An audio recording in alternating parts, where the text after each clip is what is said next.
across the plains.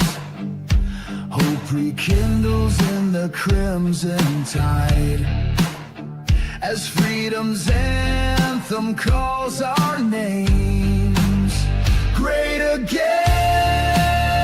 we rise as one, under stars that guide our way.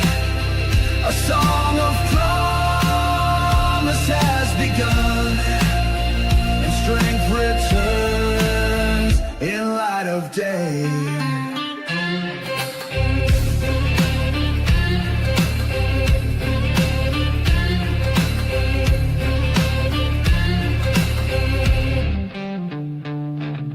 Fields of dreams are ripe once more.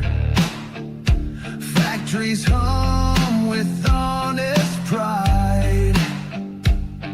Our banner waves on every shore, with courage marching by our side. Great again, we rise as one, under stars that guide our way. A song of promise has begun, and strength returns in light of day. Through trials dark, we found our steel. The eagle's cry breaks through the night. In unity, our wounds now heal. We chase the dawn with fearless light.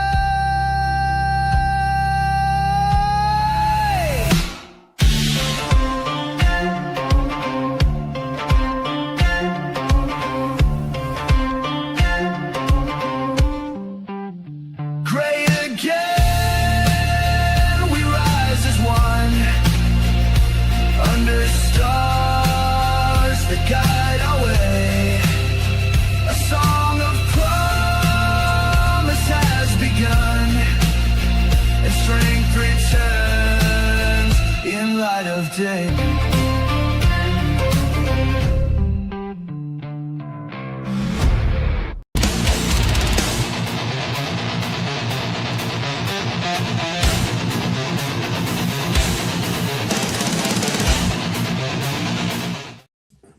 I still laugh every week I see the drummer going around. What's up, Dr. Jade? How you doing? How's everybody doing out there? Let me see who's here. We're doing okay, but you've got something. What's that? Let's see. Okay, here we're coming around. What's up, Charlotte? Good to see That was you. on my end. Welcome. Oh yeah. That was on my end. All right. Hey, Chris, what's going on, brother? Good to see you, man. Simon, how you doing? I think Jimmy from Philly's in the house. All right. So, all right, we're going to start this week. We saw a lot of stuff going on in the UK. Well, at least we read a lot of news, and I watched a video about all these riots going on and pushback and protests and all that crap about the UK government turning on their own citizens and all that. And I sent it out to 42, who I believe is what should I say? He's my go-to guy when I want real information coming from the UK, right? And everybody here knows it, right? And he reached back out and he said, I don't believe a damn thing. So with that, I'm going to bring him in. Here is 42. Thank you, sir, for being here. I appreciate it. What about you, chum? Yeah. So I'm going to play the video that in question is about 14 minutes. I'm obviously not going to play the whole thing. I'm going to play the beginning of it, and then I want to hand it over to 42 and have him tell us the truth about what's really going on. Yeah, what'd you say? What's really egregious about it is there is a very, very small sprinkling of truth in what they're saying, but there is no connection whatsoever to the images you're being shown. And they also report a lot of shit that never happened. I'd quite happily point out to you what actually the images are, when they're from, and it's quite scary. Yeah. Let me bring it up. I'm just going to play the video. Obviously, I'm just going to show the beginning because the most egregious looking stuff is in the beginning. Play the intro. Yeah, here we go.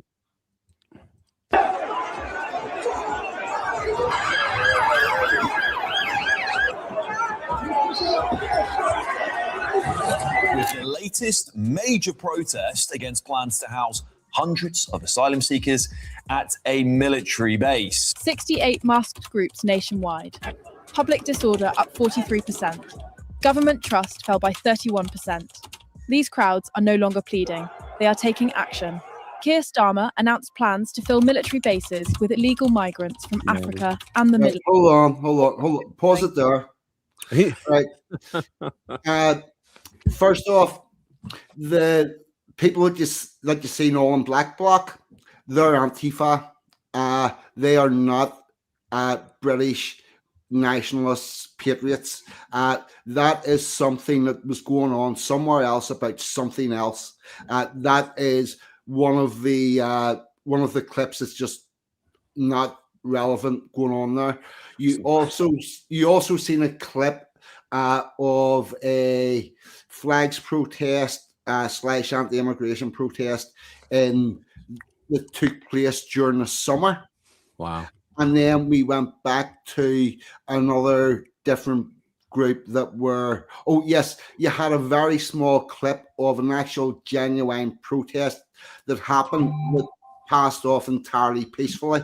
These people walked up, stood at the place they were protesting at, talked to each other for a while, walked home, nothing happened. Well, apart from the protests obviously registered, but none of that you seen in that video up to now has happened. So you got your own fake news, is what you're saying? Oh, I seen a video like this last week. It come up in my feed. I honestly believe that it is some form of AI is creating the.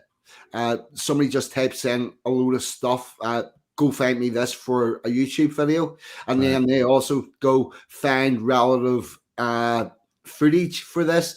So therefore, they don't give a fuck where it comes from. Now, check this out. Let me show you this. At the bottom here on this, it says Britain Press Room, and it says greetings to Britain Press Room, your premier source for dependable news and real impact. We are fully dedicated to supplying you with deeply trustworthy, analytical, and current perspectives regarding the complex landscape of British politics. Oh, that's hilarious. So there's no rioting going on in the UK? Oh, right. not and that was that picture right there. That was during the summer, one of the Tommy Robinson things. People going to that. So it's a real picture. Also, by the way, this is England. It's fucking cold at the minute.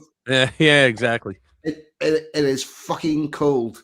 And the other thing is, we're British.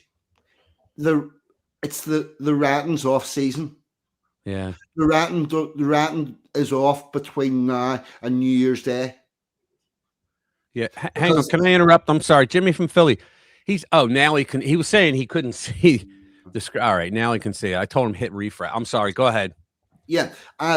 We're British. We're English. We've got shit to do for Christmas. Exactly. This is the absolute low time of the year for ratting, believe me. Oh, one thing I will say about this video is I'm not in shot in any of it, but I may be just off shot in at least one of the clips. Oh, all right. Well, let me play a little bit more because it goes on. It just goes on. Communities besieged, police retreating, and local services warning of immediate collapse. Now. And still, Starmer insists this was released yesterday. This is a necessary measure. Within 2 hours, the unrest spread to cities. From London to Belfast, crowds chanted, Starmer surrendered Britain, demanding the immediate dissolution of Parliament. Not Belfast. 36 arrests. That's a real bad lip syncing here. Right. See this shot here? Yeah. That's Ballymena during the protest about 3 or 4 months ago, whenever the Roma guys were found to have raped a couple of children. Yeah. Oh, and you made a point about it being December in England, and the scene just before this one, there was a guy with his shirt off, just walking around. Exactly. You know, you do get the very, very rare idiot that just has a tradition of watching football matches without a shirt on. It's Yeah, wow. right, and you'll get that. But outside of that, no, everybody's covered up at the moment. Yeah. Wow. Hopped up. It's cold, and that's Ballymena. I recognize that. Okay, so there's no rioting. There's nothing like this implies. No, I know, but no. you know, Were we're made. supposed to believe That this. was just the This beginning. crap. Masked groups launched glass bottles and fired Whoa, fireworks. stop! They got their own Antifa. Stop! Go ahead. That's an Antifa group. Yeah. I don't even think that's in Great Britain. It might not be. I think that's in Europe. Yeah, these guys, it looks like they're doing clickbait, man. Yeah, I had. Man, that's kind of crazy, isn't it? Think about it. Random fires were reported at Not 14 Islam. hotels. Okay. At 3 migration centres, police deployed riot vans and established emergency Right, let's- barricades. I think that police van on fire, I think that was actually the Republic of Ireland. Oh, really? But It's in Ireland. It's hard to tell because they make these deliberately small. We've got some doozies coming up. Oh, wow. All right. We have some real Meanwhile, fucking as doozies. villagers see a spike in shoplifting and harassment, police are refusing to report the background or There's the religion guy of the with no shirt. perpetrators Yeah. to avoid causing It's offence. freezing out there. The consequences were Look immediate. at this. The moment a base is announced for illegal migrants, Now you could say like sometimes they'll put in B-roll, you know, for these kind of things, but that's not B-roll where they're saying they're smashing into windows and shit. Yeah, that's the flag protest from the summer. Wow. within a 5-mile Next radius one. becomes a toxic asset. Oh, Estate Whoa, agents stop. are now reporting house. Stop. Yeah, Go yeah, back. Go ahead. Go back. Okay. hang on. The bit with the right. Meanwhile, as There's villagers going see to a be 3 spike Land Rovers coming up in between shoplifting houses. and harassment, police are refusing to report the background this. or religion Here's of the the kid perpetrators again. to avoid causing offence. The consequences were immediate. The moment a You're right, base is coming up announced now. for illegal migrants, property within a 5-mile radius becomes a toxic asset. Right there, stop. See Okay. this? Yeah. Where this fire is and Uh-huh. those Land Rovers are. Right. That's a Donegal Road in South Belfast. And what you're seeing in this is the after effects of the British people in the Donegal Road being attacked by the Irish people on the Falls Road. Oh, wow. And that So now was that was last July. There's some more footage of that. Yeah. The way they're making it, you know what it is? Because there were a lot of headlines out that that they were coming out, like we said in the green room. We said before the show started that London is like CCTV heaven, right? There's more there than I think in Washington D.C. And then they started, all the headlines are coming out that they just said we're bringing in facial recognition, like cameras and software like the CCP has, and so people went nuts. And so I think these guys must have thought, hey, we can get a lot of views if we just, you know, report on that, but then throw in all these other things that are making it look like everybody's going crazy right now. But then we find out, like you're saying, that no, this is from like last July, and like it's freezing out, so there wouldn't be guys out there shirtless and all. You know what the really scary thing is? What's that? These videos are getting comments from people supposedly on our side. Yeah. And this is pedigree fucking bullshit. It's like there is truth in what they're saying to a point, but the way it's presented is nothing close to reality. Mm-hmm. And I think that does us more harm than good. Probably. Because the other thing is, the government's already doing a really shit job of running the place. Everybody can see it is getting worse. Why add lies to the equation? I actually wouldn't put it past the left or the security services or a 3-letter agency to put out stuff like this so that patriots will make really stupid false claims, and that will discredit everything else that they've said. Yeah. There's oh my god. It's like your press is as bad as ours. Yeah. Yeah. Oh wow, that's It- crazy, man. So I No. thought, wow, there's a lot of shit going on over there. It's a real shit storm, right? What's up, Willies? What's up, Chris? Good to see you guys. Now, to be very clear, Hey, Jim. the United Kingdom is very, very far from good. And it is becoming more draconian every day. They are, and there's a real squeeze financially on the middle class. Right. That Always. is getting worse Louis. and worse. Yeah. They don't like patriots. That is very clear. There is a two-tier justice system, and something needs done about all of that. Yeah. But presenting it the way that video presented it, I don't think does any of it justice. Right. This may be actually a decent time to put in a couple of stories that I found. Oh, that you? Yeah, I was going to go over. We have a couple here in the lineup. But these are specific to the UK. That while we got 40, mine too. Yeah, I have a couple that are specific to the UK problem as well. I'll find yours and I'll pull them up. Well, I can screen share if you want. Oh, if you want, yeah, put them up. You can read them if you want. I'll pull mine out. Well, hold on. Let me do what we normally do first, okay? I'm going to bring up. Let's see. We're going to add it back. I'm just going to go over the stories we're going to talk tonight, guys, about.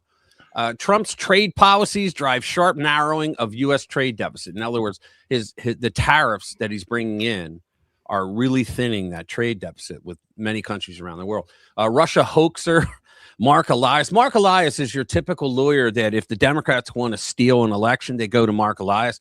He's the guy that went around with his legal team in 2020. And he went into all these. I'll just give you an example of my home state of Pennsylvania. They got to the Supreme Court, which was I think it was 7-2 Democrats on the court, right? All radicals. And he went in there and said, we don't like the law. You know, we had an Act 77 law, which our legislature, which was a Republican legislature, had passed and was signed into law. And it basically said, among other things, it said that the deadline for accepting mail-in ballots, you know, those millions that Pelosi made sure went out to everybody, even people that weren't part of everybody.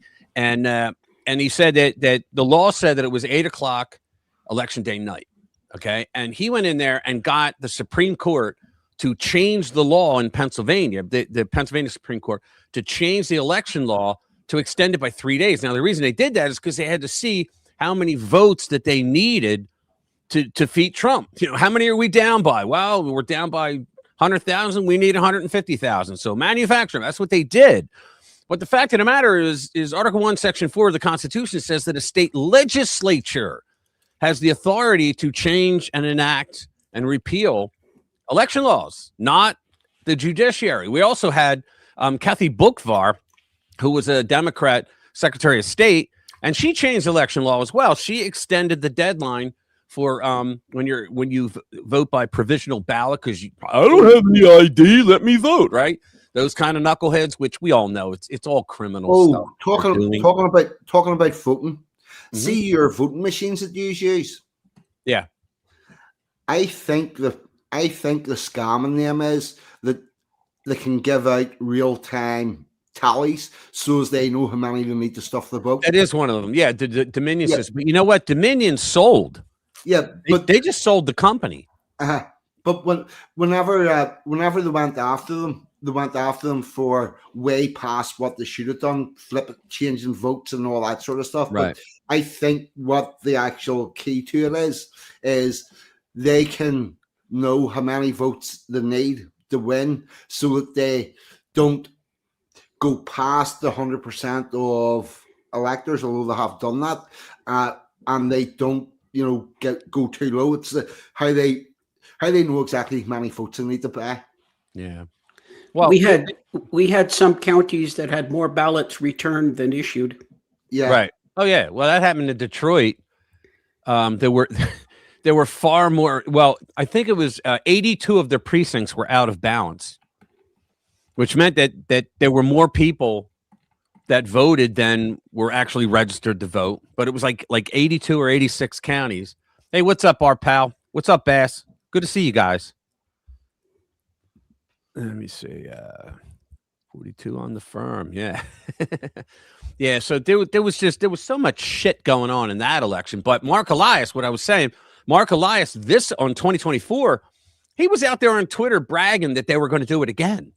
And it's like, nobody stopped this guy. He is from Perkins Coie. And Perkins Coie, if you don't know what that is, that was the law firm that Hillary Clinton, the DNC, and Barack Obama all pulled their money and gave $9 million to Perkins Coie. Perkins Coie took that money and hired opposition research firm Fusion GPS. Fusion GPS took that money and hired British spy, current Trump hater, right? And he went and paid money to Russian FSB agents that gave him a load of horse shit about Trump. So that's where he comes from, right? So it says here, Russia hoaxer Mark Elias just humiliated himself in front of Clarence Thomas. I want to do that one. Here you go. Gen Z. This is going to be a good one.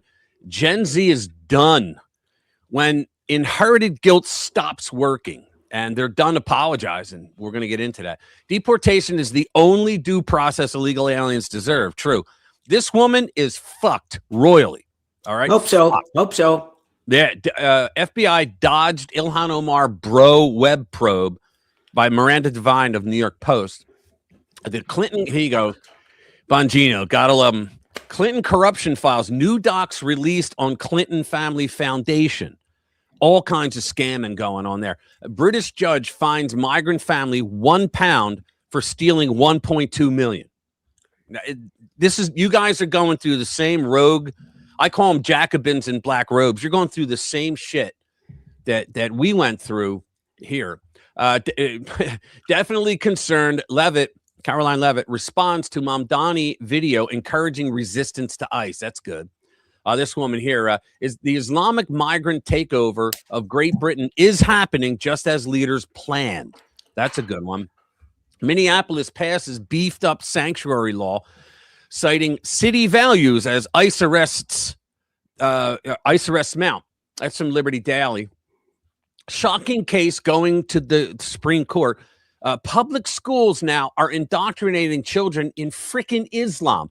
What happened to separation of the church and the state? Which I think is bullshit anyway, because it's not in the Constitution, and it has nothing to do. Separation of church and state, which the idea came up by Jefferson, and Jefferson and Madison toured the country. That's how we know what they meant, because they toured the country giving speeches about it. It has nothing to do with saying you can't have religious symbols in government. That's horseshit. So now they're going to say, well, we'll make an excuse for Islam, right? This guy's awesome, by the way. We must learn from the Islamic invasion in Europe to prepare for it happening in America. And we have Nigel. Nigel Farage warns Britain is slipping into a surveillance state. Some hideous-looking guy wrote that. Newt Gingrich pinpoints exact date next year when he says Americans will feel the Trump boom. See, I remember it was like 3 days after he was inaugurated, and they go, "Come on, the price of eggs is still high."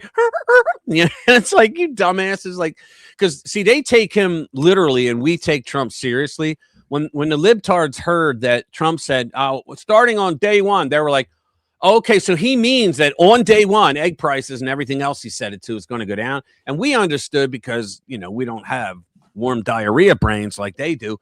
We understood that he meant on day one, we're going to start working on it. All right. But see, another thing that the libnuts, I guess they realize it, but they don't want to admit it, because TDS. But like I always liken it to a house burns down pretty quickly. A house will burn down in a day. That's even too long. A house could burn down in several hours. Right. But it could take anywhere up to a year to rebuild it. That's what happened with our economy. And recently I read a couple pieces on it that said that Trump really didn't have a full grasp of the damage that the Biden administration did to our economy. Like, it was worse than what he thought it was. So it's going to take a while to get back, but we'll hear from Newt. The J6 chair makes jaw-dropping claim the pipe bomb videos outside RNC and DNC are deleted. They don't exist. The video. Now, can you believe this shit?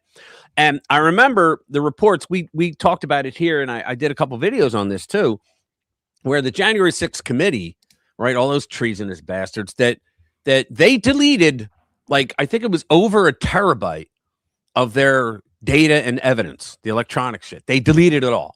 They denied it. It was the whole, it didn't happen. And, well, if it did happen, it's a good thing. That's how they morph it all. But they deleted it all. How much you want to bet the pipe bomb stuff is there? And to this day, Kamala Harris, she continues to lie about it, saying that she wasn't at the DNC that day, even though we have video of her with her entourage leaving the Capitol building at 11:30 in the morning. And there's other people, witnesses, that said, yeah, she was down in the DNC building. So that whole pipe bomb thing was a setup.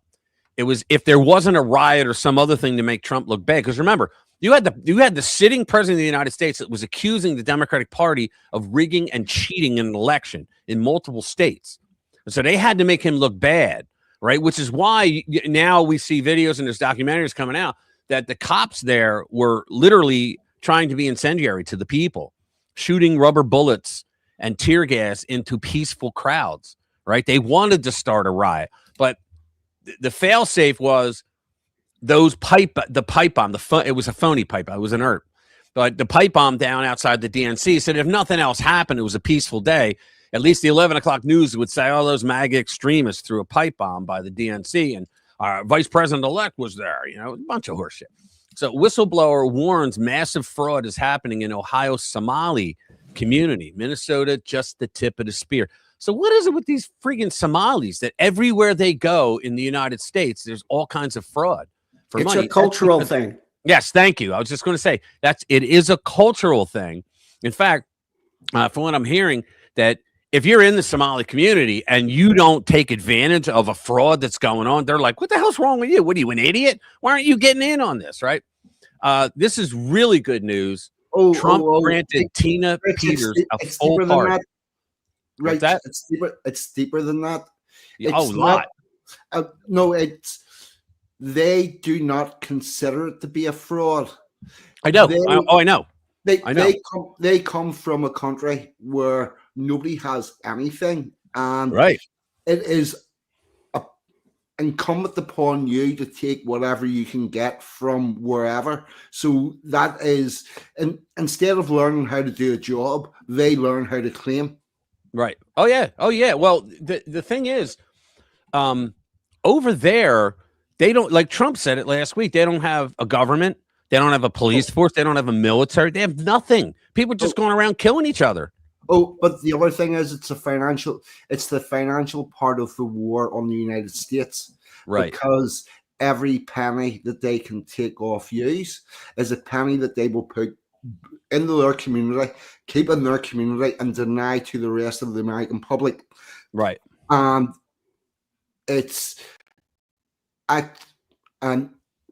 whenever it gets to the point where it makes the social security system untenable, it then takes a social security system off every American.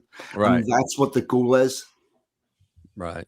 Do me a favor, guys, hit that like button if you haven't already. It helps us a lot. What the hell was it? Yeah. All right, here you go. Chris says, I heard they're shipping some of that stolen money. Here's what's going on. They do the remittances just like Mexicans do. They do the remittances. But what was going on, Chris, was they were sending home thousands of dollars from the freaking fraud that they were committing. Okay. So they were committing fraud and they were taking taxpayer dollars. And this was apparently local, state, and federal taxes were going to this stuff. And what happens is they know for a fact that Al-Shabaab, which is an Al-Qaeda breakoff, their offshoot of them, that they skim money from the top every single time money comes in, the remittances. That's what they do because the people are terrified of them. So they go, all right, take what you want, and so our CIA knows that, right? The State Department knows that, our military knows that, and yet you had Ilhan Omar, who's in a boatload of trouble. You had Ilhan Omar out there giving a speech saying, that Trump is despicable to say that we were funding terrorism. Well, no, they were, by sending those remittances home with stolen money.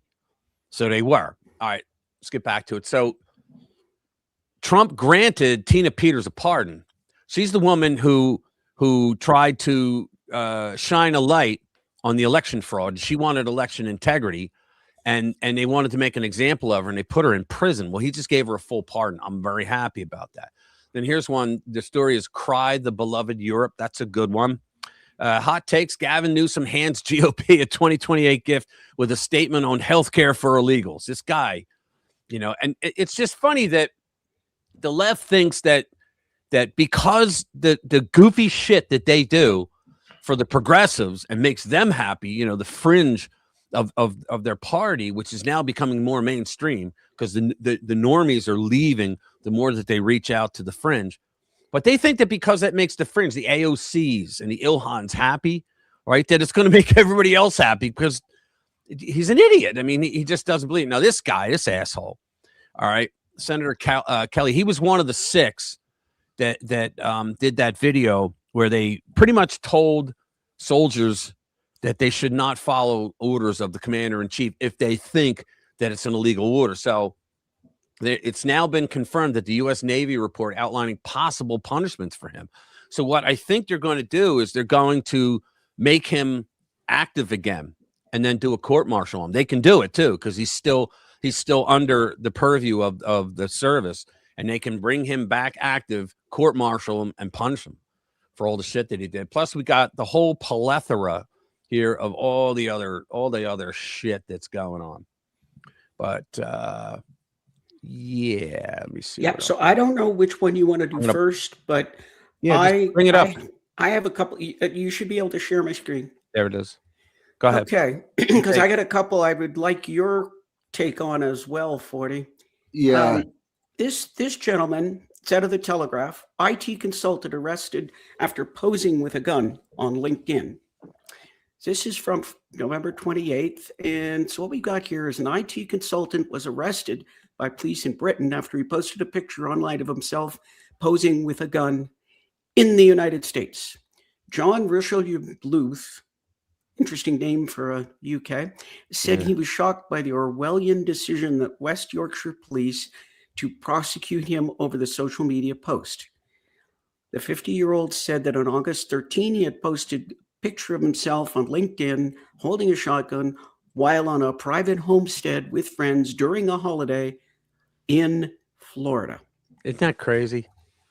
Is that not nuts? I don't know that reading the whole story is going to add a lot more, but the bottom line is they put him through hell for something like 13 weeks. Yep. Because of and the police visited his home and they were saying that he was making people feel bad, and you got to be careful of what you post because good Lord, you're making people feel bad and people might be afraid, and be careful what you post. And a bail document seen by the Telegraph refers to an allegation of possessing a firearm with intent to cause fear of violence, and a further allegation of stalking related to a photograph of a house that appeared on his social media. Yeah, wrong thing. I mean, I see this and I just go, wow. He needs to take the police force for false imprisonment. Yeah, I mean, he wasn't in the UK. Yeah, he wasn't even in the UK, exactly. But whenever he came back to the UK, they came to his house and arrested him and kept him in the cells at least overnight. I'm not sure how long it was for, but that was part of it. And honestly, that's false imprisonment. Yeah, here's something. I will be filing a case against the police. I've been put through 13 weeks of hell, and I will be seeking quite a lot of damages. Good. Yeah, he spent at least one night in jail. And, you know, it's interesting that we in the United States, we have a law that, Rich, help me out. I don't remember the name of the law, but if you commit a crime in the eyes of the United States overseas, right, even though it's not a crime over there, they can arrest. So if you go somewhere where child prostitution is legal, right. that's quite specific to child prostitution. And right. I've never heard it used for anything else. Right. It's quite specific because a lot of countries got together and they said, look, let's have reciprocal charges going Yeah. on back and forth so that we can stop this. And we also have a law in this country that if you are charged with a crime in another country Hey, Dottie.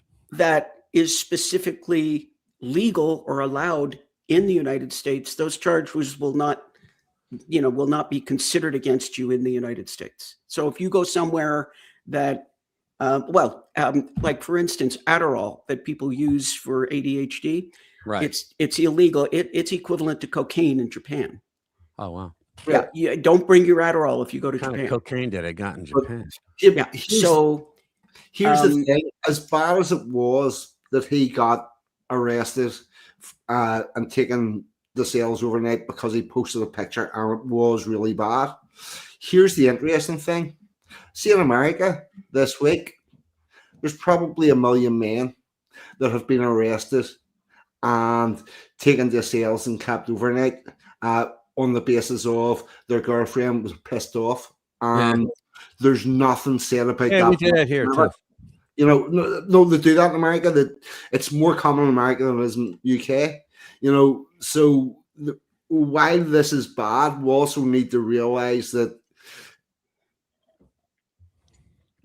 this idea of being able to arrest somebody and take them away overnight was normalized via the domestic abuse laws. And now they are starting to creep that form of behavior into internet, and it got there via the domestic abuse was connected to online abuse, and that gets them to where you can go and arrest somebody and keep them overnight because they posted something somebody else didn't like on Twitter, and then that continues on. This is where we've now got to. Well, you guys, correct me if I'm wrong, you guys know someone, or it's either you, Sensim, or Paca know someone who the cops went up to his house over in the UK. Cops went up to his house, knocked on the door, said, "Are you so-and-so?" "Yes, I am." "Well, you posted this?" And he goes, "Well, I didn't post it. I just retweeted it." And they're like, "Yeah, come with us." I watched a video. I think it's Sentiment knows that person. Yeah, no free speech at all over there. I watched a video and they were asking a couple of German officials. I'm sorry, Gordy, go ahead. I know someone who posted on their Facebook that there was going to be a protest at a certain street at a certain time. And right enough at that time, there was a protest, and the police came to their house and went, "You organized that," and charged them with organizing a unlawful protest. And then they put that person on bail conditions, which were nobody in their house was allowed to have access to the internet. They were not. They had to be in their house from 8 p.m. to 8 a.m. They were not allowed to be within 500 yards of a protest, given the fact that they lived in a loyalist area at a time when there was protests on a daily basis. Pretty hard to avoid. And this is all in 2012. Wow. So, and whenever we tried to point out that this was happening in 2012, nobody wanted to know. Right. Well, they don't want to know here when shit happened. Look at the BLM stuff. I was starting to say I saw a couple of German officials, and it was an interview. One of them said, it was basically we have free speech, but of course, you can't say things that hurts people's feelings. And they specifically asked if you retweeted something that somebody didn't like, and they said, "Oh, that's even worse." Yeah.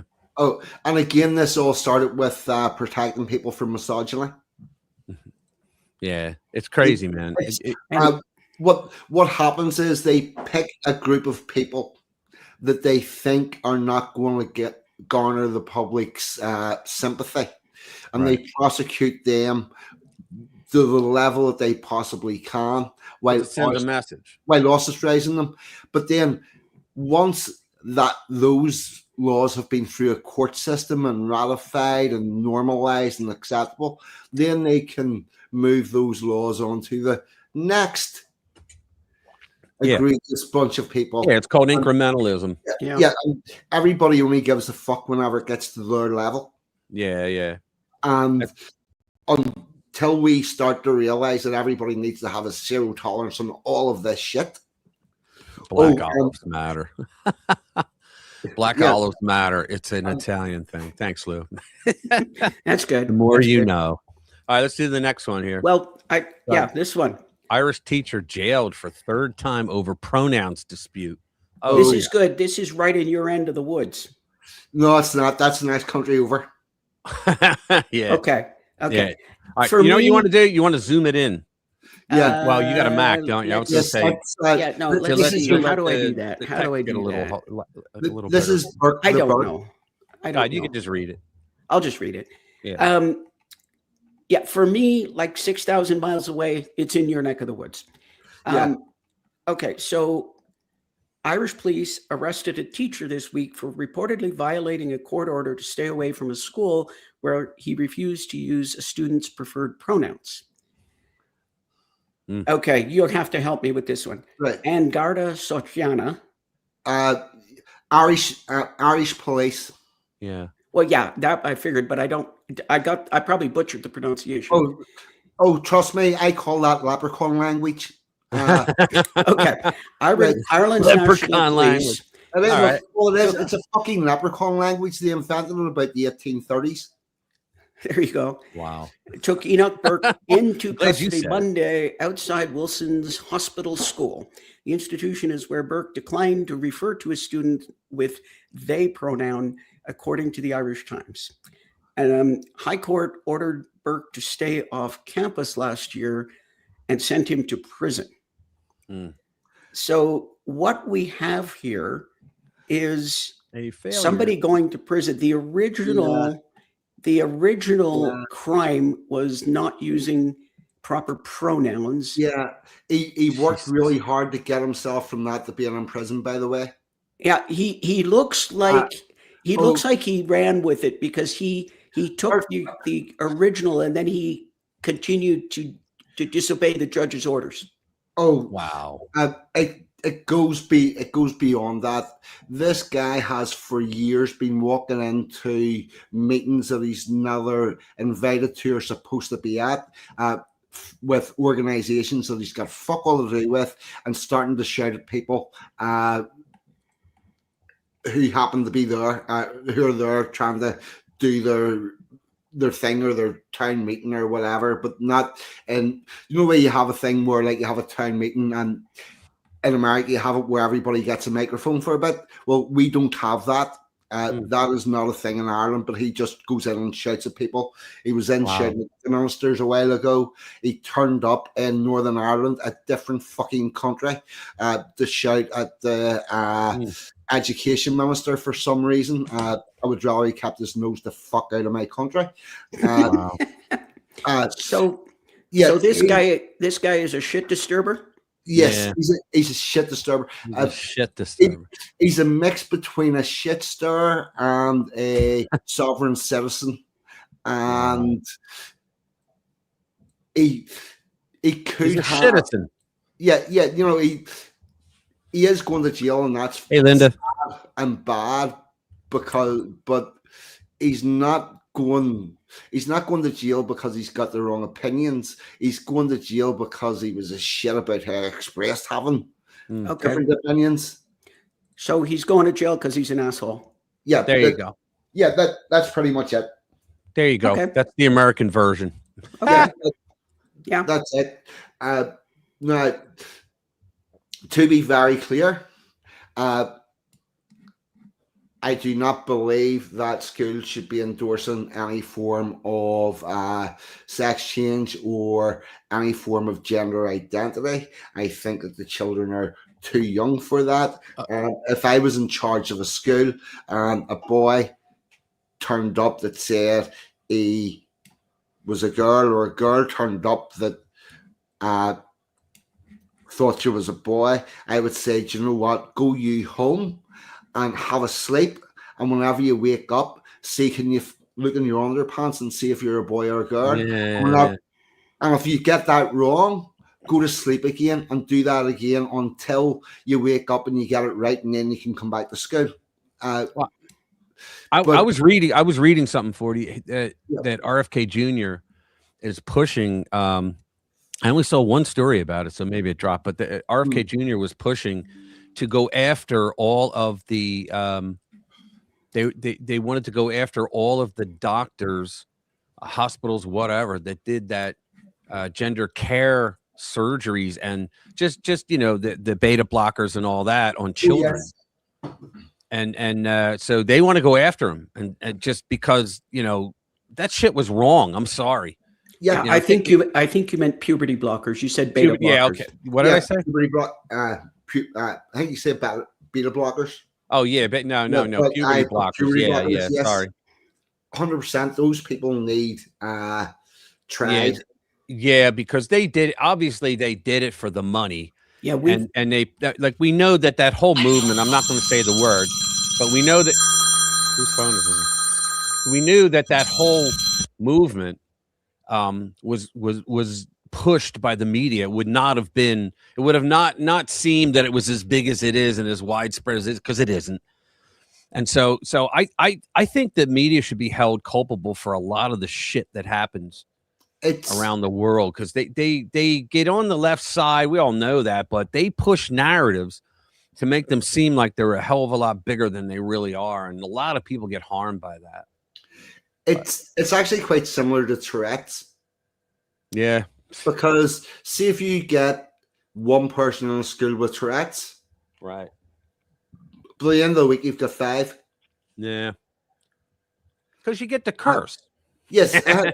No, it's people start off looking for a little bit of attention, and then before they don't realize how short a time it is before you've backed yourself in. You can't fucking get out.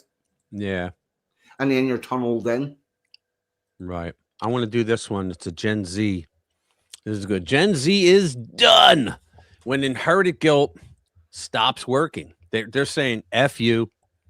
I'd said all along, Gen Z's going to be the ones to turn. So it says there's a quiet but palpable shift happening with younger generations. For years, our society has labeled white people, especially white men, as the problem. That rhetoric has worked for a while, but like all extremist movements, and they won't say that they're extremists. All right, that's the thing. They think that the libnuts, that they're all the normies, and we're the extremists. It seems to be losing its grip as the Overton window swings in the other direction. Let's break it down. There's a post from entrepreneur and podcast host Mario Nawfal. Is that how you pronounce it? I hope I didn't murder. Nawfal, that's being widely circulated on X, arguing that Gen Z, particularly young men, are rejecting the premise that they should feel responsible for historical wrongs they didn't commit. Now, this is a great thing. There was another study done that showed that among the young men are more concerned today. They're more conservative today, not as conservative as they were in 2020, but today they're more conservative than the young men their age normally are. They care more about, can I find a job that's going to help me to buy a house and get married and raise kids? Whereas the women, they are so freaking radicalized that it's all abortion, abortion, abortion. And this is crazy. This is why a lot of women, educated women, seem to be the one voting demographic that it is impossible to get them to not support communism. All right, so the post, he argues that young men are rejecting this premise for taking historical wrongs on their shoulders, that they didn't commit. The post described years of institutional messaging that framed inherited guilt as a moral obligation, followed by a noticeable shift where that framing stopped persuading the very audience it targeted. So here we go. Let's read this. So for years, young people, in the way they plan. All right. For years, young people in the West, especially white men, have been told that they're the problem. They've been blamed for colonialism, slavery, inequality, and systems they didn't build and never benefited them. That's why the argument here for reparations is freaking nonsense. You cannot point to a single American who owned a slave alive today. You cannot point to a single American who was a slave. Okay, so this argument that, well, because of slavery, we can't do what we want to do. There is no law in the United States today that will stop a person of color, let's say, that will stop anyone from being able to do what anybody else can do legally. There's no anti-white or anti-black, pro-white laws on the books. So it's a bunch of horse shit. And I remember years ago when they brought this reparations shit up, Jesse Jackson was the one that was Jesse. I have a scheme. Jackson was the one that kept bringing it up, and they wanted reparations. And Reagan was president, and he came out and said, "Yeah, I'll take that. We're going to do it." And they're all like, "Whoa, what?" And he goes, "However, once you give you reparations and you get the money, then that's it. There's no more affirmative action. There's no more government set aside contracts. There's nothing because you have been repaired." And Jesse Jackson immediately said, no, we don't want the fucking reparation. No. Because he would have lost his job, right? He wouldn't have had anything to say all of a sudden. Exactly. So in classrooms, on Netflix, in video games, and HR training sessions, in political speeches, the message has been constant. If you're white, especially if you're male and straight, sit down, shut up, and feel bad about it. Yeah, that kind of thing created the Columbine situation. Young men sitting around, nothing to do. Everybody shits on them. Nobody cares. They're not going to take over the world when they graduate. Fuck it. Let's go get guns and shoot people. But something's breaking, and it's not subtle anymore. Gen Z is done. They're tired of being treated like the villain in a movie they weren't even alive to watch, let alone direct. Tired of being told they're privileged while working 3 jobs and getting shut out of conversations because of their skin color. Tired of being insulted, shamed, and then expected to smile through it to avoid being called racist, fascist, or worse. See, this is why they hate Donald Trump so much. He comes along and, makes a statement. They go, hey, racist, fuck you. He doesn't care, right? Because why should he, right? They're not paying his bills. What should he care what the hell they're talking about? And whatever he says, they're going to call him that anyway. Yeah, that's exactly right. You nailed it. They've watched woke institutions push a narrative that celebrates every identity except theirs. It's exactly correct. They've seen how showing pride in their own. Yeah, think about that. You have black pride, you have gay pride, you have all this pride. What about white pride? Oh, you're a Nazi, you're a neo-Nazi, you're a white supremacist, right? We even have black power. Yeah, how does that happen? Right? I mean, how is it like white people are not allowed to have pride in, I guess, white heritage, Caucasian heritage, whatever, European heritage, right? How is it that they're not allowed to do that, but everybody else seems to be able to? And some eggheads said, oh, it's because you have all the power. Really? I know a lot of neighborhoods in Philadelphia I can't walk the fuck down without getting killed. What kind of power do I have there? I have no power. Come on. They've been shown how, or they've seen how showing pride in their own background gets you canceled, while every other group is encouraged to embrace theirs. They've realized that, you know what? This is liberalism too. Liberalism helped push that kind of thinking along. It really did. I mean, I always say Satan one day was urged to fashion a way of life to help him conquer the world, and responding greedily, he named it liberalism.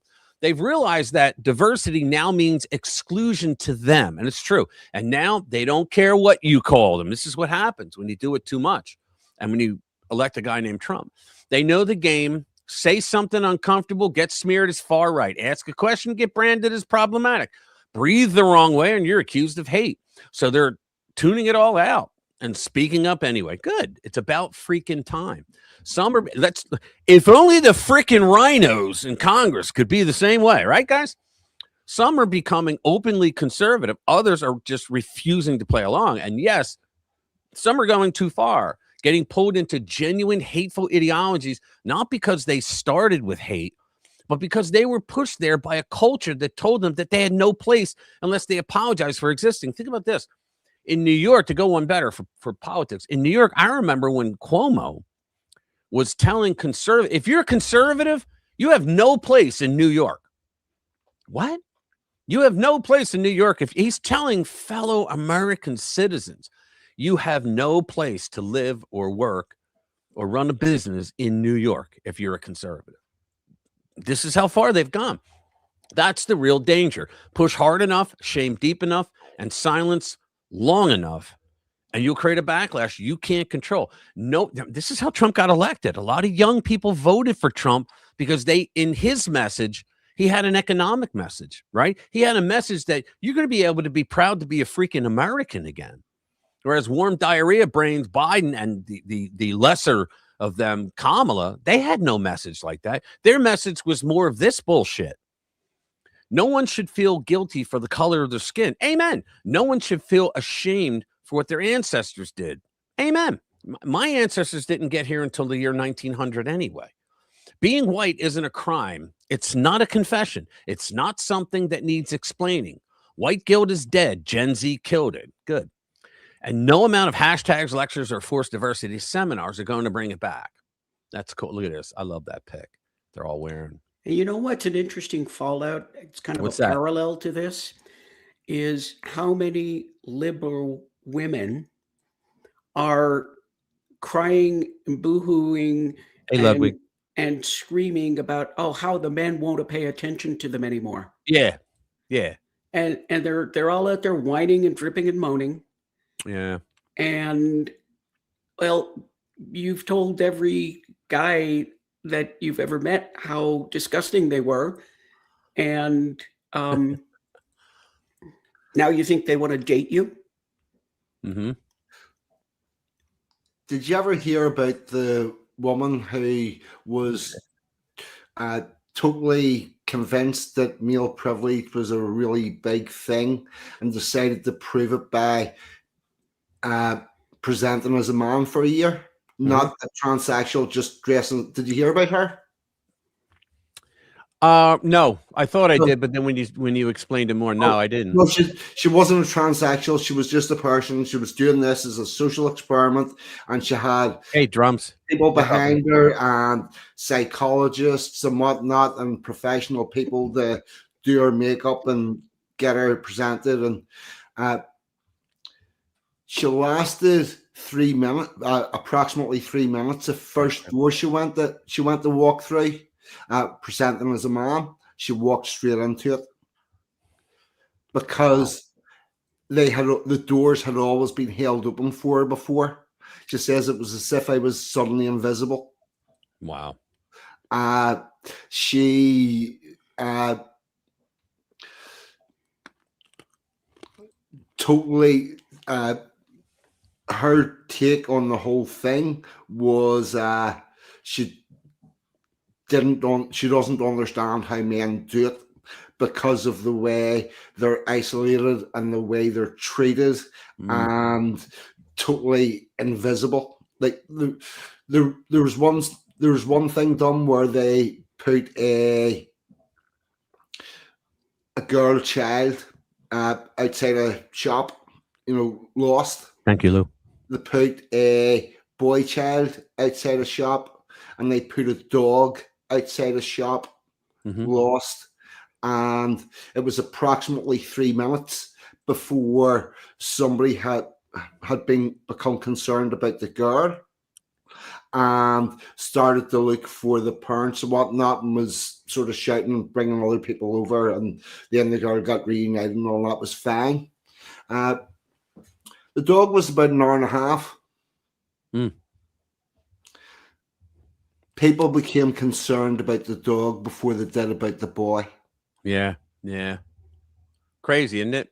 It's, this is the level of where we have got to with all of this, and something has to change. And Gen Z have been exposed to more information than any generation before. Oh, right. But Gen Z also is the generation that finally realized, because they were at that time span where they among all the bullshit that was done to them, that like the guilt trips and all that, they come along a time where more and more people were saying, STFU to the left. Like, I don't give a shit what you say. And so that grew in their movement. The other thing is they were able to see that their older brothers, uncles, and fathers that got totally screwed over were actually decent people. And they seen that, because for a lot of the time, although everybody knew that men got screwed over in relationships and divorces and stuff, Right. it wasn't as open then, and you didn't see both sides of the story. And there was always the thought that, it was the man's fault somewhere. But with the amount of information that's come forward now, available to the younger generation, they can see that something's really not right and have decided not to play. Oh, yeah. Well, there's something else. Dr. Jade always says this. She says that it's a, and I believe this too. It's like, I don't want to condone it, but I think it was a good thing that they stole the 2020 election. Oh, yeah. Because had they not effed up everything about the United States and the world, they nearly took down the world with their bullshit, with the censorship and the DEI shit inside our government, harming citizens, bringing in up to 20 million illegals and not knowing what to do with them, right? So had the United States not seen all that and all the corruption and the sheer incompetence, right now, a lot of people have changed their mind on government. Like, it really does matter if we've got the right guy in there. It was also the speed of it, because at the beginning with Biden, it was like, you've got a whole 4 years to destroy the country, but you're trying to do it in a week. Yeah. But if they wouldn't have stolen 2020, Trump would have been wasted on his second term, because he would have been saddled with all the rhinos that he had. Exactly. All the rhinos would have continued to fuck with them. The media would have never stopped. Yeah. Making things up about him. And basically it would have been a complete setup for Kamala or whoever the equivalent would have been for 2024. So, but this way, they took 2020, they gave him 4 years to pick apart every issue and every problem that happened in his first term and to identify every problem individual. And boy, did he come back in 24. Well, the other thing is, a Trump that has been wronged egregiously is a very different proposition to a Trump that has been treated semi-fairly, because he never expected to be treated fully fairly. And I think the fact that he was cheated so systemically is the reason why he had this idea about going in and dismantling the whole fucking thing. Well, I'm going to tell you something. The next Democrat that gets in the White House is going to go after him again if he's still alive. Yeah. Mm-hmm. He should give himself a full pardon. Yeah. For the federal level. He can't do anything for the state level, but he should do it. In the end, just do it. And I think like the lib nuts will, so what'd you do? Everybody else, everybody with a triple-digit IQ is going to know why. Well, the thing about it is that Democrats have made it so he has no other option, because it is very clear that because of doing his job as the president, he is going to be hounded for the rest of his life if they ever have any form of power. And the other thing is, whenever we win this properly, we need to dismantle the whole fucking shebang. Yeah. And we need to make sure that people like that, with those personality traits of persecuting their opponents, cannot get back into power. It's hard because we got those Jacobins in black robes that the judges over here that are just, we need to really take out those judges. Yeah. And fact checkers, what I'm saying is we need to have them thrown out of office. Yes. But the judiciary at the topper end all needs to change. I think it's actually really simple. You start bringing them in and go, do you like the American people? Or in my case, do you like the British people? And see if you don't get the right answer. Fuck it, out you go. Speaking of that, I have one here on a British judge. Let's do this. A British judge finds a migrant family £1 each for stealing 1.2 million. Here they are, guys. What the fuck? Yeah, right here. In another example, this is not the Bee, guys. If you're familiar with the Babylon Bee, they're the same guys, except these are real stories. Okay, they're not doing satire. So, in another example of the ridiculousness of the UK's justice system, an Italian crime family was ordered to pay back £1 of the 1.2 million pounds in the goods that they burgled. Unbelievable. Almost makes it where, yeah, Dr. Michael Hunter Hertz. Almost Hunt Hertz. There you go. Almost makes it the robbery worth it. Think about it. Amazing. From the BBC. Brothers Valentino and Giacomo Nikolov, their sister, these names, God, Jayla, Jovanic. Wow. Jovanovic. Oh, good Lord. And her son, Charlie Jovanovic, traveled to the northeast of England to raid 3 houses in April 2024. The Jovanovic family are Serbians who were living in Italy before migrating to, what is UIK? What? A misspelling? 40. Yeah, what is that? I think it's a misspelling. All right. It's a typo. All right. Along with the rest of the world, they stole designer clothing, handbags, jewelry, shoes, and a Commander of the Order of the British Empire CBE medal. Wow. Adding up to a grand total of 1.2. Holy mackerel. The court ordered restitution to the victims, but all those stolen goods had magically disappeared, and the family was found to have nothing to their name. Sure, they didn't. So the judge ordered them to pay a single British pound to make up for their crimes. I guess that's justice in the UK now. Oh, see, here's an interesting thing. That's, although those numbers are really egregious, how our system will work is, see if you are on benefits. If you're if you don't have an income and you're living off state benefits,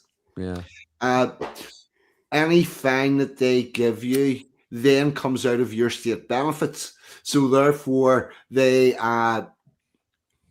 pay the fine you like £1 so that you've had a fine, or you could get something like you have to pay £1 a week. Well, for here's years. Here's the rub. Go ahead. God, 40 finished. I'm sorry. Yeah, but I didn't hear you. But this is absolutely fucking nuts because of the amount of money that's involved. They must have some way to trace something off these people. Well, get this. Here's the catch. Judge Robert Sprague said the sentences mean the defendants meet the Home Office criteria for automatic deportation. And since all they did was burgle the wealthy, recent prison reform means that could mean immediate deportation. All four. Do you want to pay to house them in a prison, or you want to just get rid of them? All four would therefore avoid serving their sentences. And it says, but don't worry. The judge said if their family were ever found to have any assets in the future, sure, just put it in her name, right? For example, driving around Italy in a fast car or owning a property. I'm sure that's what the judge said. Purchased with something like the sale of unrecovered British loot. Britain would go after them in Italy for the unrecovered money. Yeah, okay. Our assets recovery team are good. Yeah, look at that. Laughs in the Hey, Louis, is that how they do it? You guys, you laugh like this? Is that it? Oh man. This is craziness, man. All over the world too. I used to think it was just our liberals, but it's all over. Yeah, the judge has made this decision for the ability to actually get rid of them. Yeah. And they've went, the government and the judge, because the government will tell the judge what to do, and the government says, here, give them this and we can fuck them out of the country and be done with it.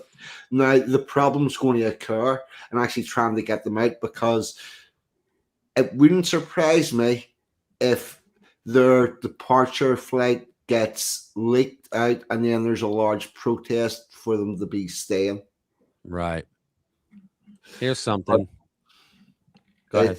That is fucking nuts. Here's another one that's fucking nuts. This woman is talking about the Islamic migrant takeover is happening. It's what the leader is planning. Is it just me who finds this absolutely coincidental that the government recently just announced that they want everyone to have a digital ID due to the illegal immigration crisis? Bearing in mind, we didn't really see anything on the news about all these stabbings, all these rapes that are happening, all these attacks on our young women. And now It's all over the news, absolutely everywhere you look. It's all about these people getting attacked by the illegal immigrants, these people getting raped by the illegal immigrants. What you were saying. And don't you think it's just weird how they're actually showing the graphic content of these stabbings and these murders? No one else finds it weird, because I fucking do. I think it's all just to get us riled up. And then you've got groups of people on this app, on other apps, enticing the young men of Britain to stand up and make a stance towards it all. No, you don't just think it's weird? No, I can see straight through it. It's all planned. This is what they want. They want us to be angry and upset about what is happening. But please bear in mind that our governments did all this. They are the ones who have been funding the hotels. They are the ones who have been letting them in boat after boat after boat. This is not coincidental. This is planned. I think it is. And if you can't see it, you're an absolute moron. I think it was planned, and I think what Biden did in our country was planned, because the 2020 census, what it did was the blue states lost congressional seats. And so for every House seat that you lose, it gets even worse. You lose an elector. So that actually touches the presidential election. Okay. And so what they wanted to do, that John Roberts, that Supreme Court prank known as Chief Justice Roberts, he had said at one time, some time back, that that illegals are allowed to be counted in the census because it said person. There's another guy, Joe Walsh, a former asshole rhino. He's now on Facebook pushing all these threads saying that what he's doing is he's trying to put up this thing called Paxos, and it's an app that he's trying to get created. He has a GoFundMe to get this app created to help illegals when ICE comes. I'm like, what the fuck? You call yourself a Republican? He trashes Trump all the time, but you know, this kind of crap has been going on for a long time. And see this so-called Republican that wants to make an app for to help people whenever ICE come. Yeah. Does he not have to go to church on a Sunday? Yeah, really. I'm telling you. You know, it's like his congregation should be telling him on Sunday morning, what the fuck are you doing? Yeah. Oh, I know. See, what was happening was their plan was to let in millions upon millions upon millions of the illegals, right? And I mean, a lot of people don't know this, but it has been reported that our government under warm diarrhea brains Joe Biden was flying planes into Central and South America and loading them up with people and just flying them right inside. They didn't even land at the border. They landed inside the United States. Then when our southern border was so overwhelmed with people coming in, they were flying a lot of them up to Canada so that they could come in from the north. I mean, holy shit. They were also sending buses through Mexico because a lot of people that hit the Guatemala border with Mexico, they were too tired to go on. So they just, don't worry about it. We got air-conditioned buses. We'll drive you all the way up. And they did. And we're paying for that shit, right? So what their plan was to get power back because they wanted to bring all those people in and count them by the next census. And so they would get their congressional seats back and they would get the electors back. That's the whole reason. You think like, well, how would those states do it? Well, because they give free shit away. Think about it. California said, well, we're going to give illegals free health care. They're doing it right now. And so all the illegals are going to go, fuck this red state. I'm going to California. They're going to give me stuff. And so they're going to have them all in there. And they think that by the time the census is done, the next one, that they're going to get all their power back. But, you know, they didn't figure on Trump winning. Trump has put out over 2.2 million so far. Well, they've also got to be thinking that at some stage, a generation of these people will become proper American citizens. I don't know if you're third, fourth, fifth generation illegal immigrant. At what stage are the Americans going to say, actually, do you know what? You belong here. Yeah. And I think they're also playing for that because I think their biggest problem with the people that are on the right politically is that what we actually want to do with our life is get on with it, work a job, earn money, and get on with it. And they don't like the fact that we reject a welfare system, because whenever they have people on welfare, they pretty much own them, because Yep. they've got them by the money supply, and also they've got people there whose only interest is what little they can get for free, and they don't care if it's not a lot so long as it's enough to do. And I think it's a numbers game, and it's a lot easier for the other side to get more numbers of people that want freebies and are willing to go on with that, particularly whenever you look at whenever they turn their housing areas and they make them look and feel like third world areas. I'll give you an example. In Belfast, where I grew up, when I was growing up, in the Unionist housing estates, the streetlights worked. Right. In the Irish Nationalist housing estates, the streetlights did not work because they broke them all.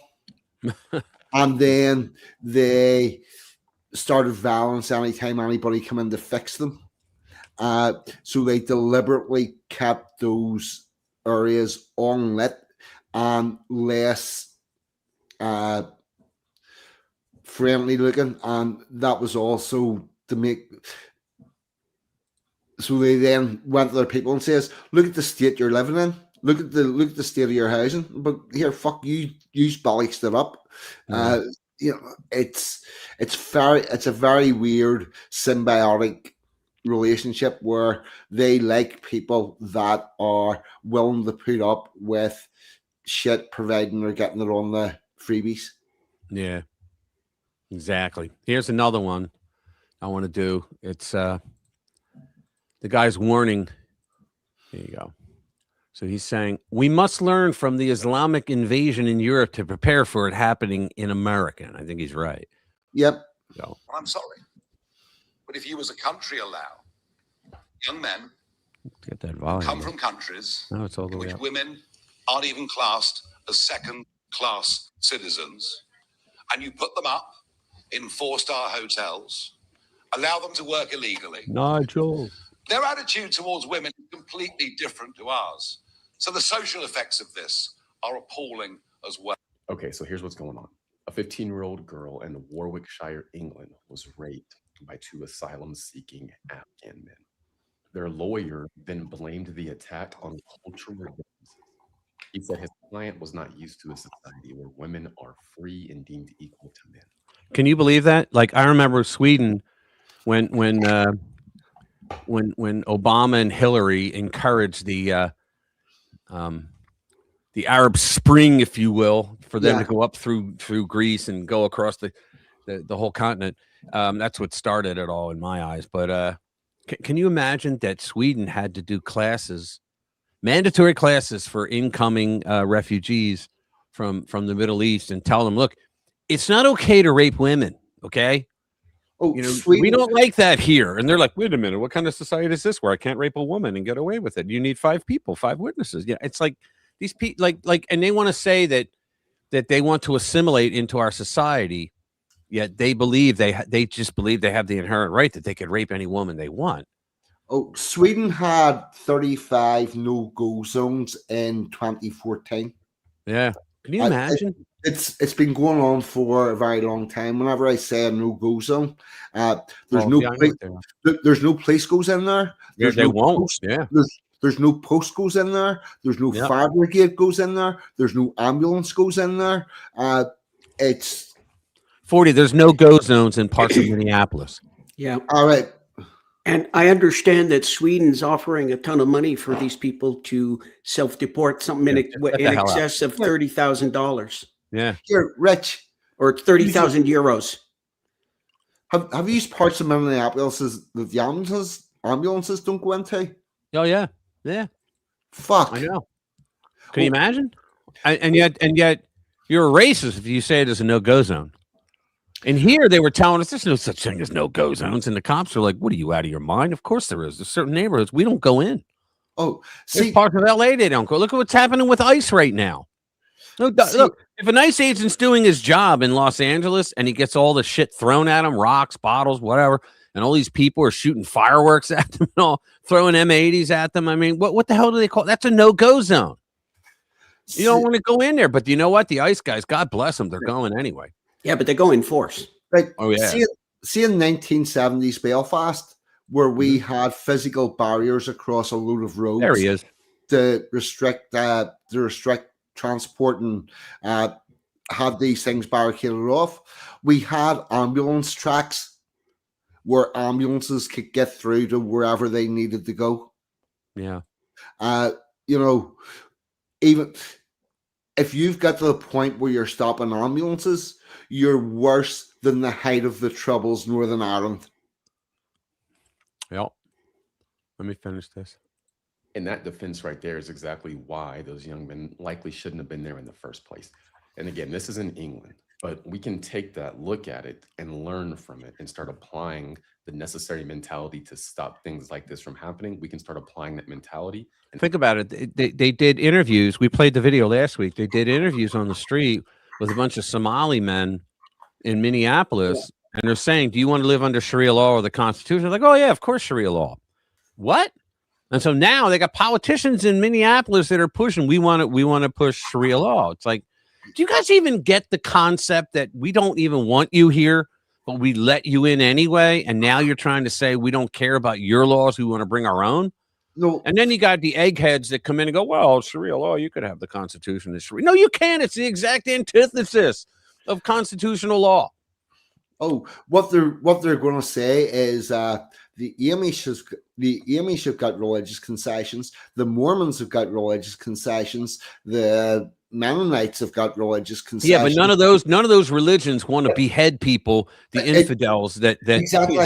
You know what I mean? They don't want to be, they want to assimilate. Most of those people that go to your countries, they want to assimilate into your society. These people don't want to assimilate. The only assimilation they do is when they're in the welfare line and they want to sign up for all the loot that they can get. And this is true. This is not racist rich talking here. This is true. We know for a fact. We just heard that the numbers came out. It was like 83% of Somalians in Minnesota were on the dole. 83% of them. And it's the largest in Minneapolis is the largest community of Somalis in the United States. And 83% of them are on the dole. Now they're saying they have proof, and I'm going to play it. They have proof that Ilhan Omar was involved in a lot of it. A lot of it. And acting on it in the U.S. For example, you can watch someone get hit by a car and then decide, you know what, maybe I shouldn't walk out in the road and get hit by a car. We don't have to wait for this to start happening in mass in the United States. Right. We can see it happening over in Europe and work to make sure it doesn't start happening here. This is why we need borders. This is why ICE matters. If you see someone talking about get rid of ICE, we don't need borders, do not listen to them. They are not good for our country. We need people who enforce our border laws. This keeps our country sustainable from an economic standpoint. We can't just import the whole world. That's going to overwhelm our systems. On top of that, we can work to keep people out who don't have the same cultural values as we do. We can keep people out and remove people who don't want to assimilate to our culture and our way of life. Let them go to a different country. We should 100% be paying deep attention to who we let in this country. Yeah. Also, just a reminder, I mean, think about it. 20 million people, and they didn't vet 70% of them coming in. We don't know if they had, if they were sick. Well, I mean, there were over 300 terrorists in the first year of them doing it that got caught at the border trying to come in. Terrorists. They're on the terror watch list. That's just the ones they're admitting to. Exactly. Free email newsletter I send out every morning around 7 a.m. Central, but I also cover specific topics. And well, I don't care. I'm not going to go into your advertising, but he's good. I like him. Yeah, he did. He sounded pretty sound. Yeah, it was so low that I couldn't get the volume up. I hope everybody heard it. Let's see. What else we got? We got, Nigel Farage. Yeah. All right, let's bring this one up.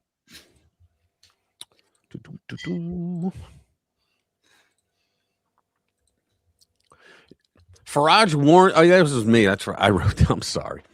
I'll read it. The new government running the United Kingdom from the left is acting in ways that feel less like normal leadership and more like a warning.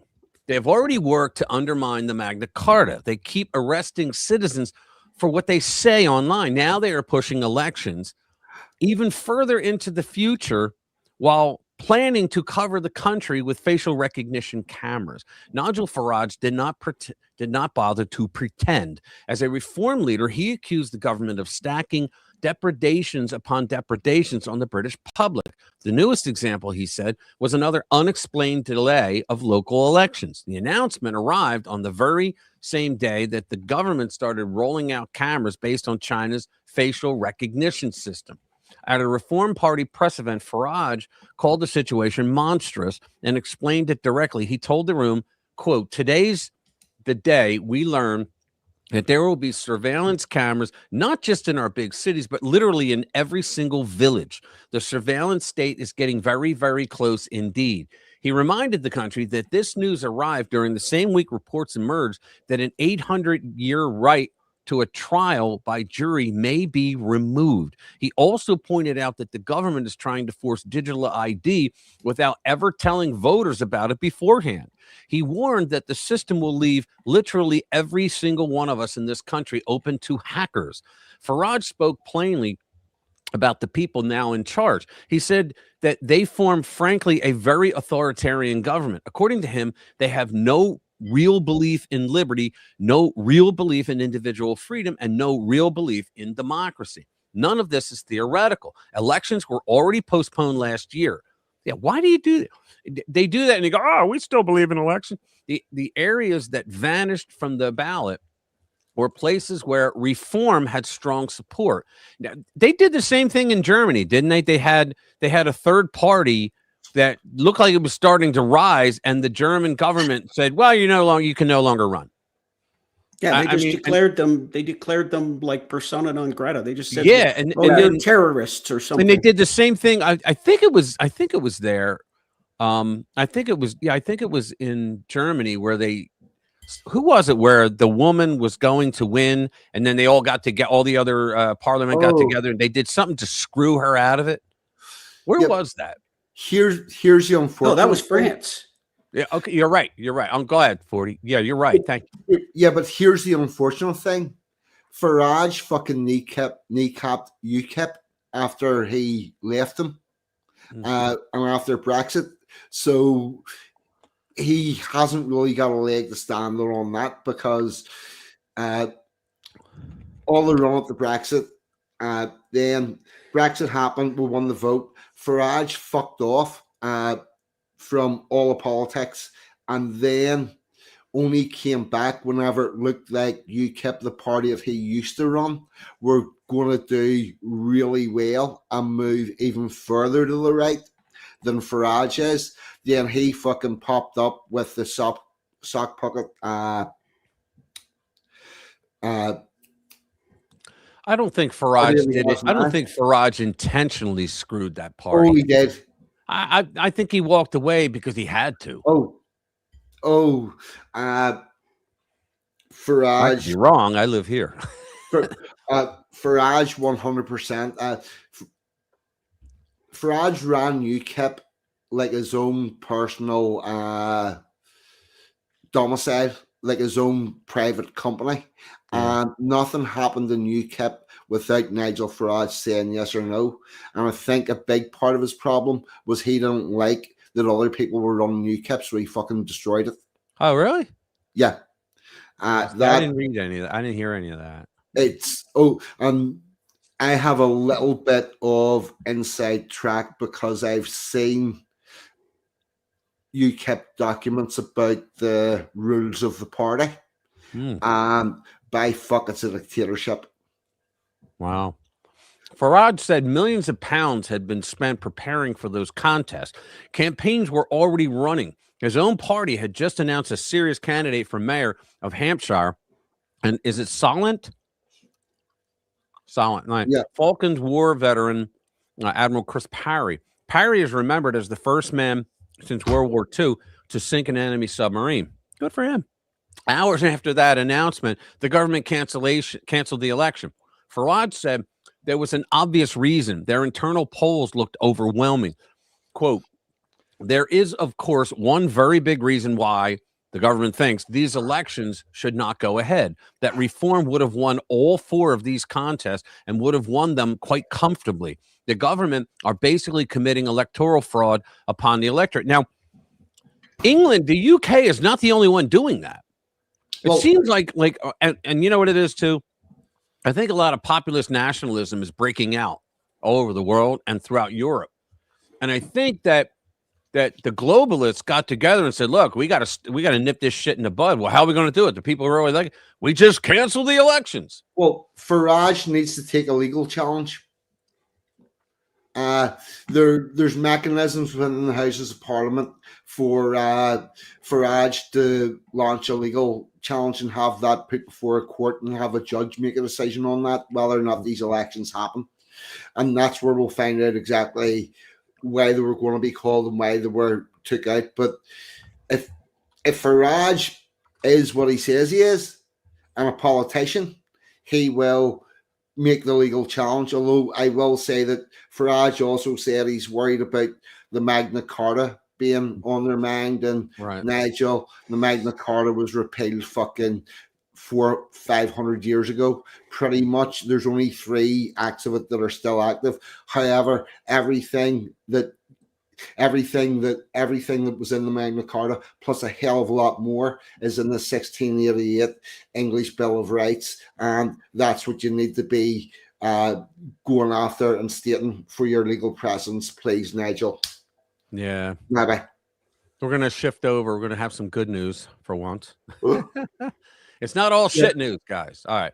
So Newt Gingrich pinpoints exact date next year when he says Americans will feel the Trump boom. So it's from the Liberty Daily. Former House Speaker Newt Gingrich predicted Thursday that Americans will feel a Trump boom by July 4 of next year. President Donald Trump told supporters at a Pennsylvania rally Tuesday that data and price trends show the economy is improving and Americans are. I'm going to show you something where. Now I can't remember her name. I'll get to it later. Don't worry about it. It's improving, and Americans are beginning to see relief in the costs of core household expenses. Gingrich said on Larry Kudlow, that he expects people to feel the impact of Trump's policies next spring. Quote, I'm not at this point very worried.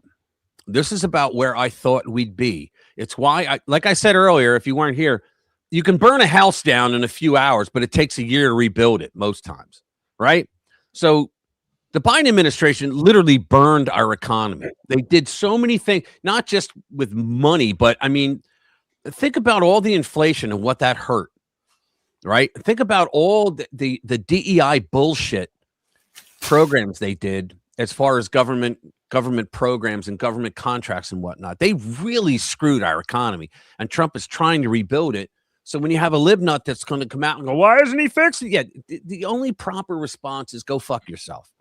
I'm serious. I'm not kidding. That's the only proper response to those people. Go fuck yourself. He says, I have a hunch that all next spring, much like you saw at the stock market today, all next spring, the American economy is going to recover. I think so too. It took Reagan a whole year before his fixes were actually felt. Things are going to get better, Gingrich told Kudlow.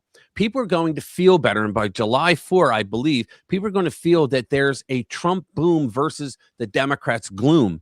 And I think that choice will be pretty decisive. See, I think the Republicans need to for the midterms anyway, they need to get their asses out into their districts and say, look, like they can get all this information from the White House because Trump's bringing in over $13 trillion from other countries of investment. So in other words, they're going to be building manufacturing plants all over the place.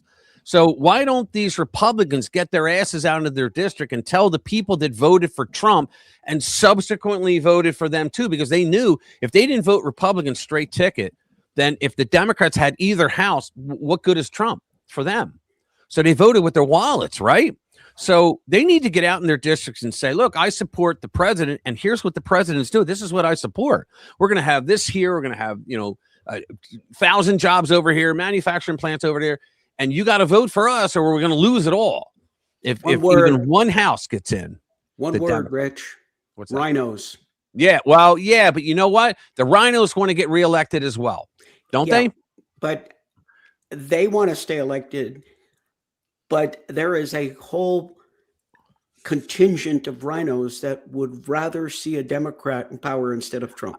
I don't think enough of them because they know right now, and I hear you, but they know that Trump will go out there on all. He's doing rallies now. In fact, Susie Wiles said the other day, she's the White House chief of staff. She said the other day, well, I think starting in January, the president is going to be going out and doing rallies like he did when he was campaigning, only this time for the midterms. And she like said, I don't think he knows it yet, but that's what he's doing. Right. And I think it's so needed because the freaking Republicans they're not lifting a finger to let people know, hey, you're not feeling it yet, but it's going to come. It takes time to build manufacturing plants. They want to see Trump go down. Did you hear I don't know. It was just the other day, Indiana, they have a super majority Republican. Yeah. And they voted down the new redistricting map and basically gave Democrats 2 seats. Why? I didn't hear anything. They're fucking rhinos, because they would rather see their party hurt to see Trump go down. They would rather see Kamala in the office. So let me ask this: How does a state have a super majority of Republicans when they're rhinos? What's that all about? Listen, how would people put rhinos in if there's enough of them to create a super majority? Yeah, they got a super majority of Republicans. Because the rhinos are very good at working the system and get themselves to the top of it. And it's everybody beneath them that actually gets them elected. Yeah.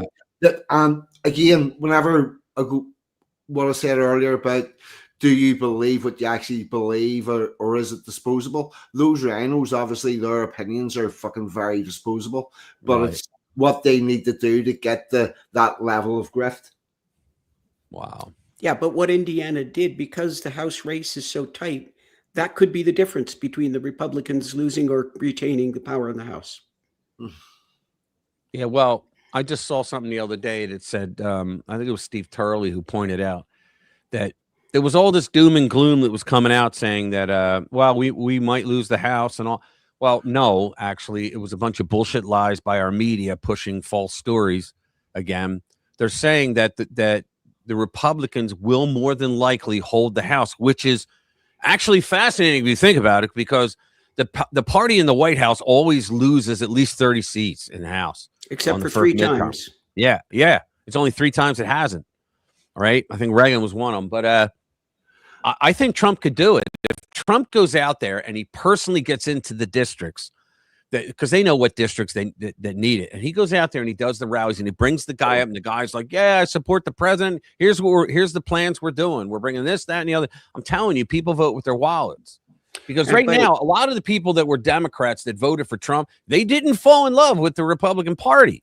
No. Right? They didn't. Right? They fell in love with Trump because of what he told them. So now I had said this right after the election on this show. I said, now the Republicans in Congress, the party itself, has to show these people, these newcomers, this is why you should stay with us.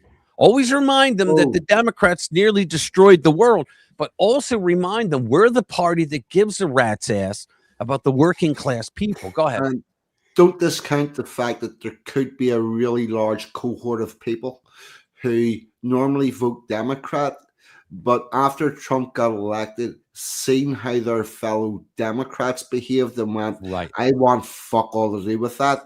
And I'm going to say nothing. I'm going to keep my nose down. But see, whenever I get an election vote, I'm going Republican. Yeah, well, that is true too. And see, the other thing is they saw the contrast. They knew what Trump 1.0 was like, how their lives were. Then they knew what it was like with Mr. Potato Head in office for 4 years. And now they see it again, that they're getting what they voted for.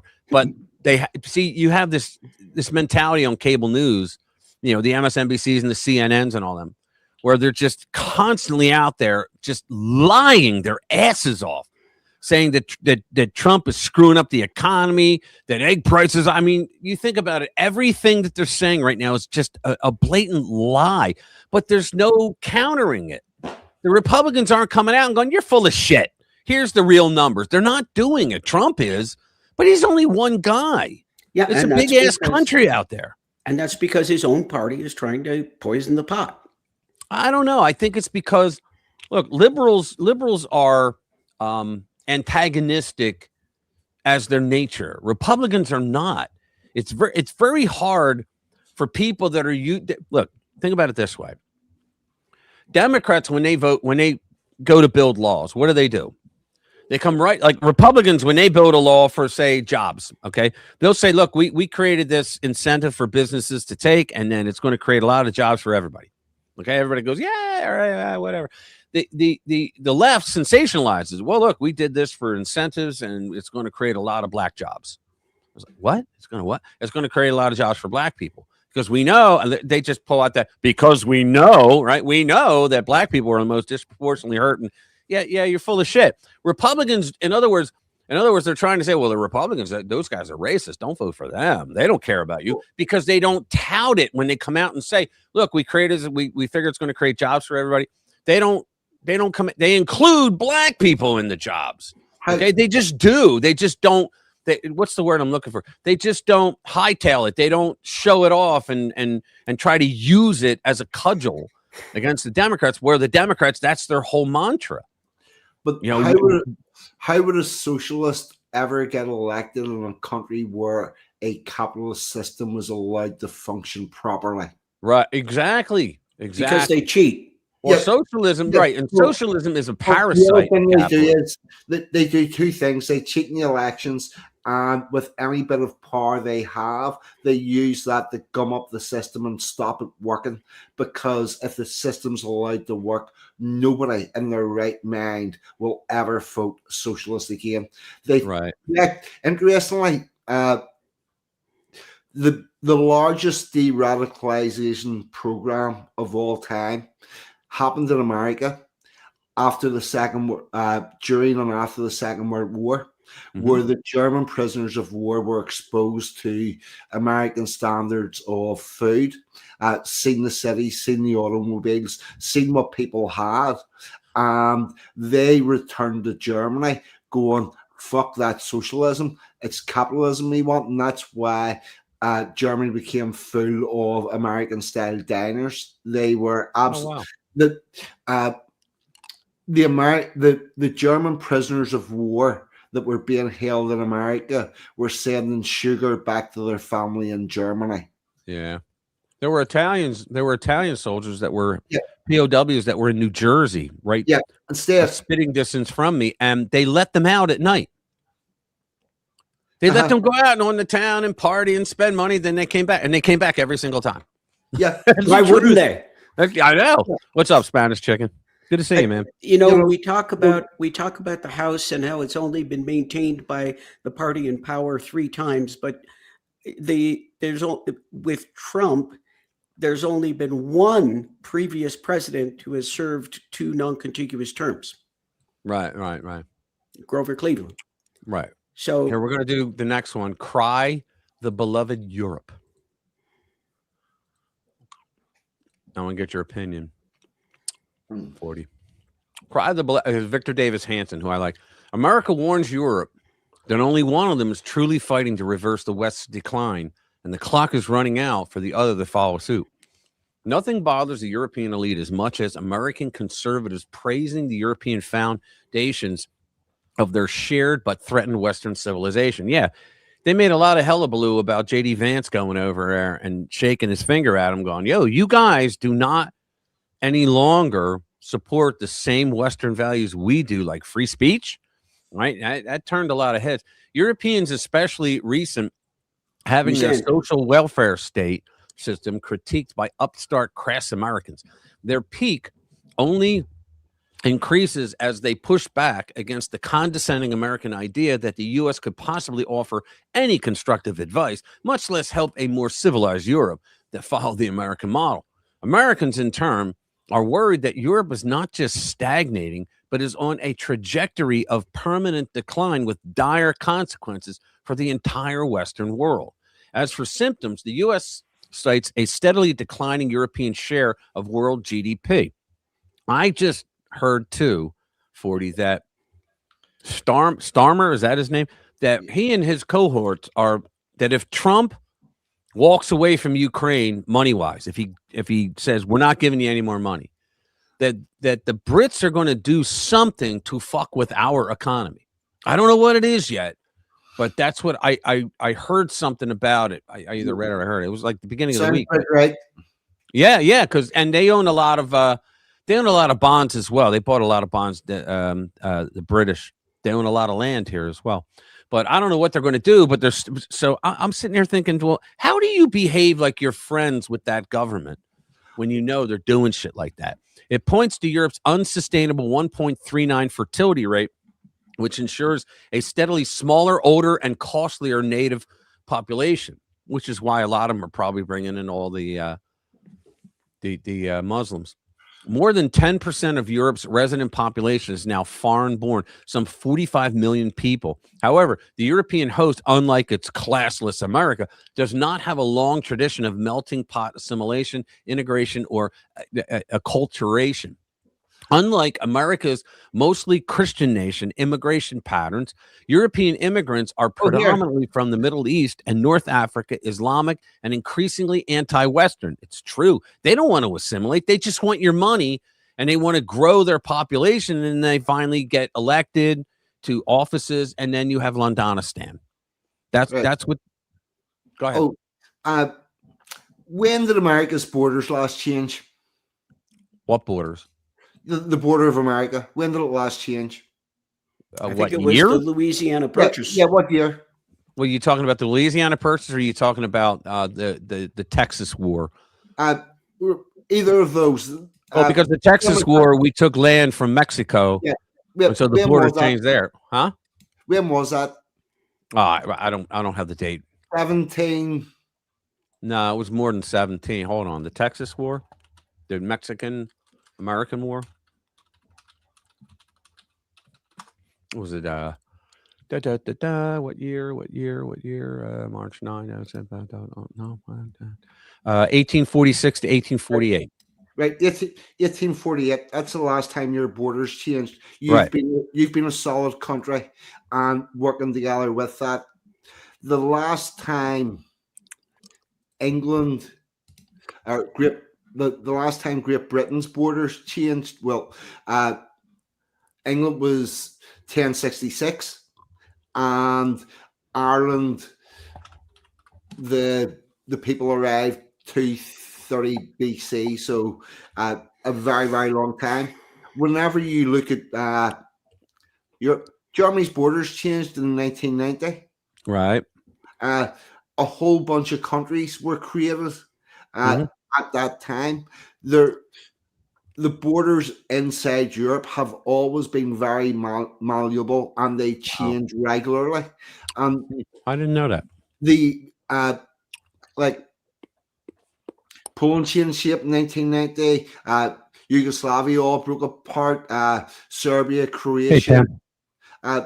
If you look at the World Cup with FIFA and the football teams, you'll see that all of a sudden in 1990 there's a whole bunch of new European teams that just fucking appeared.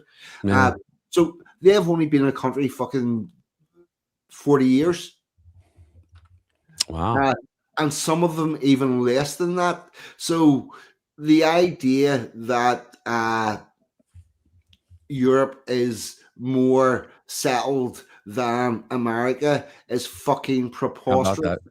And it's yeah, but culture and all that has been changing rapidly in the last 20 years? Yeah, you got a shitload of people that came in that don't give a rat's ass about your European culture. Oh yeah, they don't give a rat. They say, oh, they're going to assimilate. No, they're not. No bullshit. They are not. They want you to assimilate to them. That's what it is.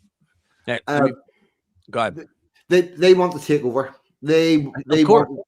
They want it to be their country, and in their idea, they will also change the history that it's always been their country, because that's what we're already seeing with the likes of Caterman and stuff.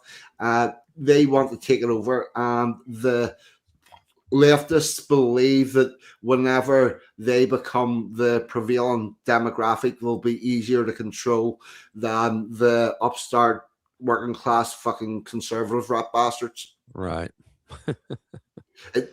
In my humble point of view. There you go.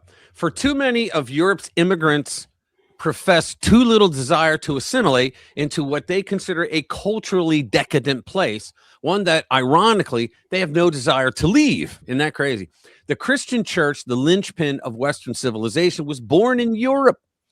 Yet nowhere do atheism, agnosticism, and open hostility to Christendom grow stronger. Europe, the birthplace of dynamic Western military tradition, has been, by contemporary standards, and at least until recently, virtually disarmed and unable to protect its own borders or interests. Europe's overregulation and war on fossil fuels, combined with the generous social welfare state, have resulted in too little revenue and too many costly dependents. Americans dare to lecture Europe because the same Western pathologies, open borders, unassimilated immigrants, tribalism, declining fertility, green fanaticism, liberals, unsustainable budget deficits, and massive national debt are likewise beginning to threaten America. You didn't have to read the whole paragraph. You could have just said Democrat. Yeah, I know. But unlike Europe, millions of Americans at the 11th hour are galvanizing to stop their own insidious downward spiral. So Donald Trump. So Americans claim to know firsthand the causes of these shared but even more distressing European symptoms of decay. And their answers are the threats of several dangerous ideologies. One pathology is green fanaticism, which has led Europeans to not only ignore their fossil fuel resources, but also to dismantle existing coal, nuclear, and natural gas plants. That you can't fuck with your country's energy. You can't. You won't have a country. That suicidal folly ensured that transportation fuels and electrical power became so exorbitant that once sought-after European exports are now uncompetitive, while Europe's strapped middle classes slip into poverty. And you know what? They all know it. I'm talking to leaders. They don't give a shit. Meanwhile, China funds green causes in the West, of course, exports below-cost cheap wind and solar systems, and steals your technology in that forced transfer technology shit, and then builds 3 coal or nuclear plants a month to ensure that it has as much cheaper energy than the green West. Other existential threats are diversity, equity, and inclusion, our DEI mandates, the pre-civilizational emphasis on tribal affinities of race and religion rather than shared national values and unity. This guy's spot on. The results are legions of drone DEI commissioners who sow disunity, spike racial tensions, wage war on meritocracy, and increase overhead. America further warns Europe that only cutbacks in unsustainable entitlements can allow it to reboot its militaries enough to prevent Russian bullying and threats of attack, protect supply lines of imported fuels and natural resources, and deter terrorists. And what happens if a petulant and snarky Europe utterly rejects the American diagnosis, therapy, or prognosis? America will decide that it can no longer afford, as NATO's leader, to protect European borders when it struggles at home to ensure its own. Nor can the U.S. understand an increasingly two-faced Europe. None of you guys in here. We're not talking about you. We love you guys. We're talking about your governments. One of its faces is the self-righteous 27-member European Union that is becoming increasingly anti-American. The EU attacks the U.S. nonstop on matters of culture, energy, trade, censorship, and foreign policy. Yet nearly the same nations of a 32-member NATO alliance, Europe's other face, praise America for its military leadership and call for closer U.S.-European strategic relations. This one-eyed jack policy of censoring and fining American companies, blasting American allies at the United Nations, and belittling conservative Christian and traditional American culture while praising the U.S. military and courting its armed assistance is simply not sustainable. We knew this years ago. Is there a solution? Perhaps, given that both civilizations are offering diametrically opposed correctives to their shared morbidities. Europe is only growing more socialist, globalist, pacifist, multicultural, atheistic, and green. Wow, I'm surprised you guys are around. In contrast, the U.S. is undergoing a counter-revolution, thank God, towards smaller government, fewer regulations, more fossil fuels, and expanding military, less DEI and woke, more secure. I could have cut that paragraph down, Jay, to Trumpism. Yep, there you go. Right. And I worry like if we don't continue it after Trump, I really worry for this country, because you think about it, after what we just read, we still have libnuts that want to completely take all of that away. And I don't know how they could think that the rottenness, the darkness of socialism and tribalism and all that I don't see how they think it's going to bypass them. They're going to live in their ivory tower. No, the ivory towers are going to be burned down by the same people that they continually try to rise up. Only one of the competing solutions will solve the shared crisis of Western civilization. And let us hope that one remedy that works will be fully adopted by both. That was good. What do you think? What do you guys? Yeah, I think that Trump's recent focus on the Western Hemisphere is grand. I think it's great. Yeah. Well, whenever it's said about Europe not being able to defend itself, it's worse than that. If you take every serving soldier in the British Army, right? Every serving soldier, I'm talking clerks, I'm talking cooks, I'm talking transport, I'm talking administration, all of that. You take every serving soldier, you cannot fill a large football stadium. That's the size of the British Army today. And in all honesty, I think one of the biggest problems that there is with NATO is there's an emphasis on each member country must spend whatever percentage of their gross domestic product on defense. I think they should move that away from money and put it into size of army, because what it leads to is the likes of the British Army spending an absolute fortune on currently Ajax armored personnel carriers that are not going to be able to be used, because anytime you transport troops in it makes them fucking sick because it's that badly built.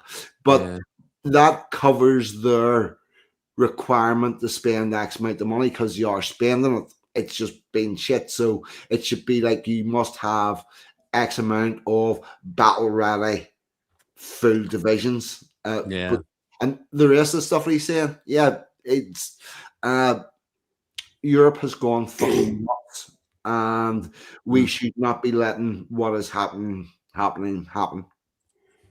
Wow. All right, we're going to shift gears for a second. Caroline Leavitt. That's who I couldn't think of earlier. Oh, I had some time disease. What's that? Before I forget, you were saying about London and the facial recognition and stuff. Yeah. The person you need to talk to about digital IDs and all that stuff is Robin. Yeah. I bet she was into that, because she's very into privacy. The Australia has just fucking introduced digital ID. Yeah, a stealth digital ID. Robin, I've seen a video there. She is extremely pissed off. Oh, I'm sure. I got to get her on. Yeah, you should too. Yep, I've already sent her an email. I'm going to hopefully get her on. But I'll reach out. Yeah, see what she wants to talk about. I can imagine. Let me bring this up. This is good. I love when Caroline Leavitt goes off on the media, and she does a good job here. A really smug reporter, and you all know her when you see her. High under Biden. They're just saying it's not. Well, nobody reported on it being high under Biden. My predecessor was standing at this podium, but now you want to ask me a lot of questions about it, which I'm happy to answer. But I will just add, there's a lot more scrutiny on this issue from this press corps than there was. Well, and the previous administration said that too. My predecessor stood up at this podium and she said inflation doesn't exist. She said the border was secure. Hold up. Wait a minute. right. Caitlin. Two questions. I have one on Venezuela to follow up, but first on affordability, since we were talking about the economy at the beginning. If the economy is as strong as the president has said it is, then why is he telling parents 2 weeks before Christmas that they should only buy 2 or 3 dolls for their children? Well, she's an idiot. What the president is saying is that if we want products made right here in America, if we want them to be made from American small businesses, which is a large part of the reason the president has effectively implemented tariffs, then we're going to have better quality products right here in the United States. Maybe you'll pay $1 or $2 more, but you will get better quality and you'll be supporting your fellow Americans by buying American. And that's what the president was saying. Again, with respect to affordability, every economic metric, Caitlin, and I wish you would report more on it, does in fact show that the economy is getting better and brighter than where it was under the previous administration. I will repeat, inflation as measured by the overall CPI has slowed to an average 2.5% pace. Real wages are increasing roughly $1,200 for the average. Guys, she's 28 years old. And look how professional she is in her job. Average worker. Gas prices are down in almost every single state across the country. Again, in 22 states, it's below $2.75. You look at the tax cuts; those are going to go into effect next year. So the best is yet to come. The president is digging our country out of the economic hole that the previous administration put us in, and that's what he's talking about. It was a year ago, as you know, and grocery prices have been up. So we've covered the economy, but there's mixed signals in terms of what that looks like. But on inflation is down. You know, she did that, the little snarl. There's mixed signals, and then she tries to move on so that her little dig gets in there. But Caroline's she's been to that rodeo before. Where it was, as measured by the overall CPI, it has slowed to an average 2.5% pace. This is down from what the president inherited. The president inherited 2.9% in January. Yep. Today, it's at about 2.5%. So we're trending in the right direction with more to come. And I would remind you, when President Trump left office in his first term, inflation was 1.7%. And the previous administration jacked it up to a record high 9%. So again, in 10 months, the president has clawed us out of this hole. He's kept it low at 2.5%. And we believe that number is going to continue to decline, especially as energy and oil prices continue to decline as well. Maybe it wasn't high under Biden. They're just saying it's not. Well, nobody reported on it being high under Biden. My predecessor was standing at this podium, but now you want to ask me a lot of questions about it, which I'm happy to answer. But I will just add, there's a lot more scrutiny on this issue from this press corps than there was. Well, and the previous administration said that too. My predecessor stood up at this podium and she said, inflation doesn't exist. She said the border was secure. And people like you just took her at her word. And those were two utter lies. Everything I'm telling you is the truth back. You just basically called them a bunch of liars. By real factual data. And you just don't want to report on it because you want to push untrue narratives about the president. Go ahead. I'm not going to take your call. Go ahead. What's wrong with you people? There, I'm not going to take your call. Yeah. Oh my God, that's so funny. So you really think Caroline is better than KJP? You think? Oh yeah, Karine Jean-Pierre. Yeah, I think she might be just a little bit better than Karine. Well, you know, Karine Jean-Pierre was a historical figure. Right? Well, how many times did she say the words historical figure? I don't know, but enough to make her a historical figure just for that alone. Don't you think? I don't think I saw her really spend. She was such an idiot. Oh my God, she was not in the right job. She just was. Cordy, I don't know if you ever listened to her, but she was an idiot. Yeah. Here's one. This is great. Minneapolis police. Wait till you hear this. The police chief, what he says. Holy mackerel. Police chief issues ultimatum forcing officers to intervene in ICE operations or be fired. So there you go. So what?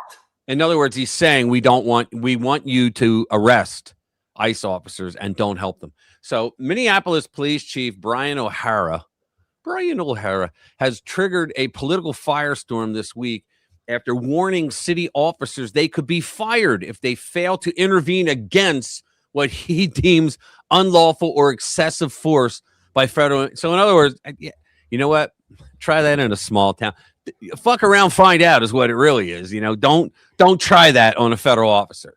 You know, because right now, if you think about it, they're saying that like you have Jasmine Crockett and the rest of those idiots in the squad, where they come out and they say, like, you know, they're just disappearing people. No, they're arresting them and they're setting them up for deportation. They're doing their jobs. So they're saying this is illegal. They don't even have a warrant. They don't really fucking need a warrant in this case. In many of those cases, they don't need a warrant because the guy has already gotten a final order of deportation. You don't need a warrant for that. Right. And so and so with them saying all this goofball, right, is now saying that if you think it's unlawful. So what's unlawful? Executing an arrest is unlawful now. So he's basically saying that police officers, that Minneapolis police now have to intervene with ICE. Can you believe? So in other words, it's not enough that you have libnuts out there, activists that are throwing shit at ICE agents and, like shooting the fireworks off that I was saying earlier. Now they want the actual police force to do it. I'm wondering how many cops are going to do it. I don't think many will.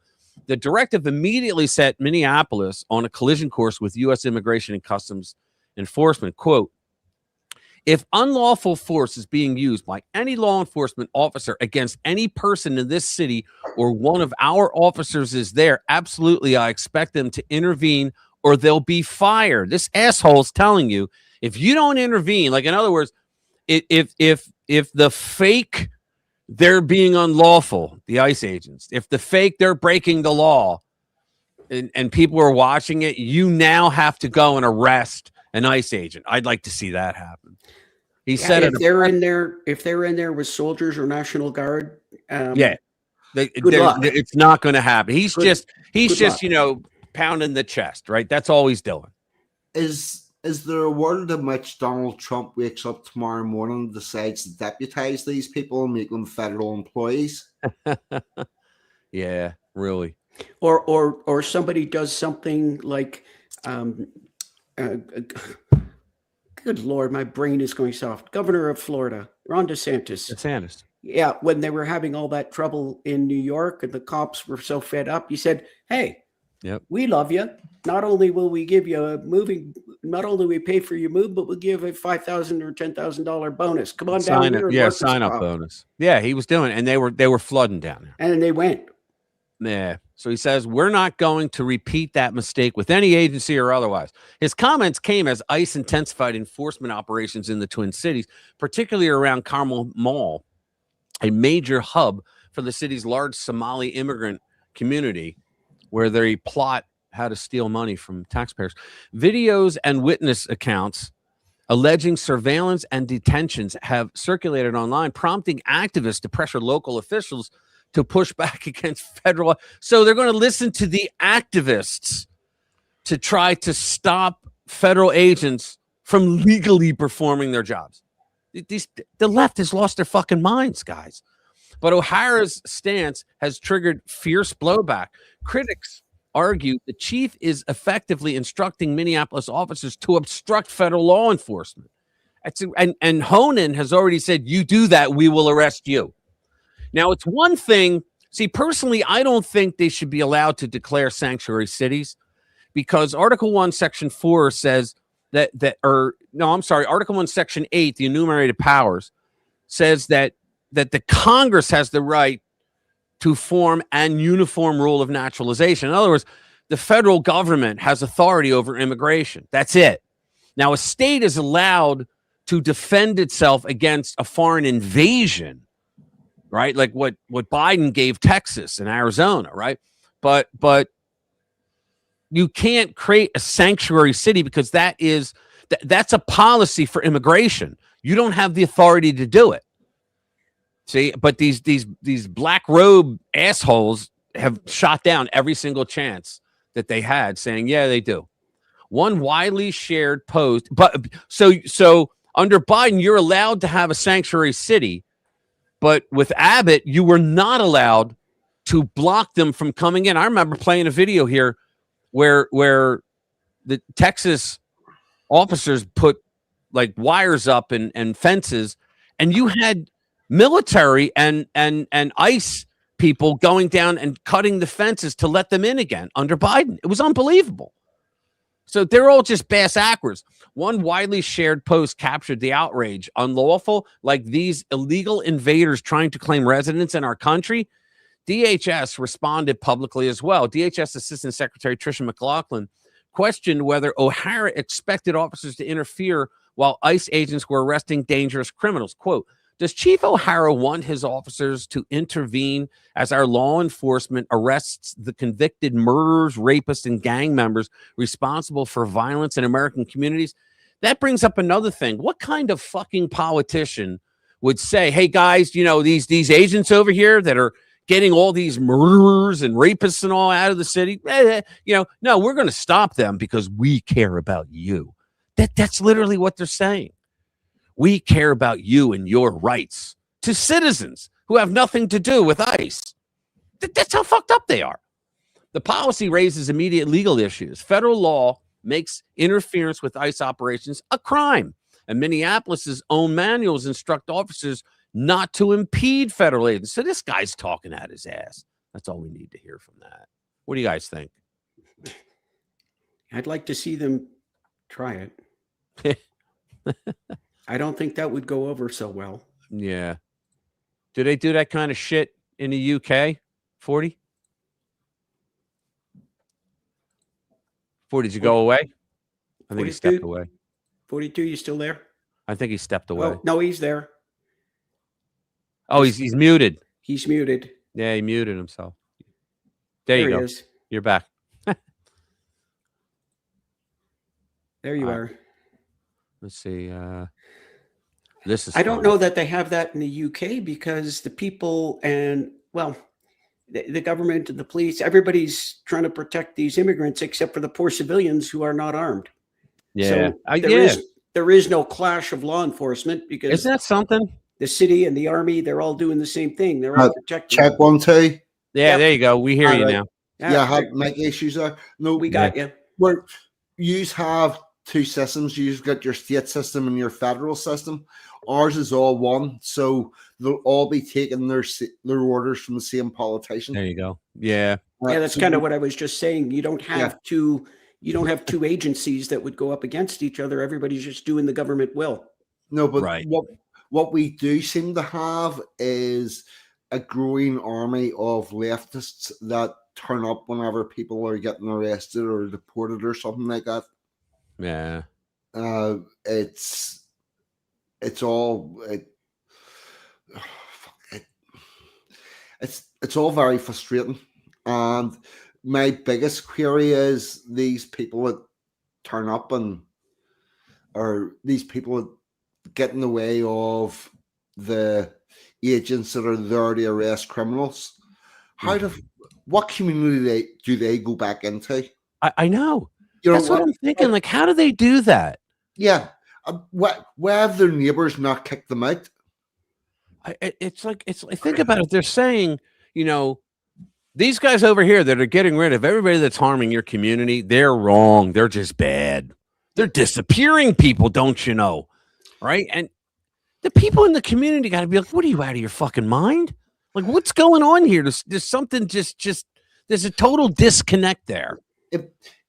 If you lived where I live and you were on the television at a protest, stopping the police, arresting criminals, see, by the time you got home, your furniture would be in the front garden. Oh yeah. Let me play this next video. It's Joy Reid. All right, we always have fun watching Joy Reid, and this is her saying some of the dumbest, the biggest lies. She's in a rant. She's calling our founding fathers leeches and killers. It's just. I watched this and I was like, "Holy mackerel!" So this nation was founded by killers who slaughtered 90% of the indigenous people. Not true. Leeches who glommed off of the indigenous who taught them how to survive. Are you kidding me?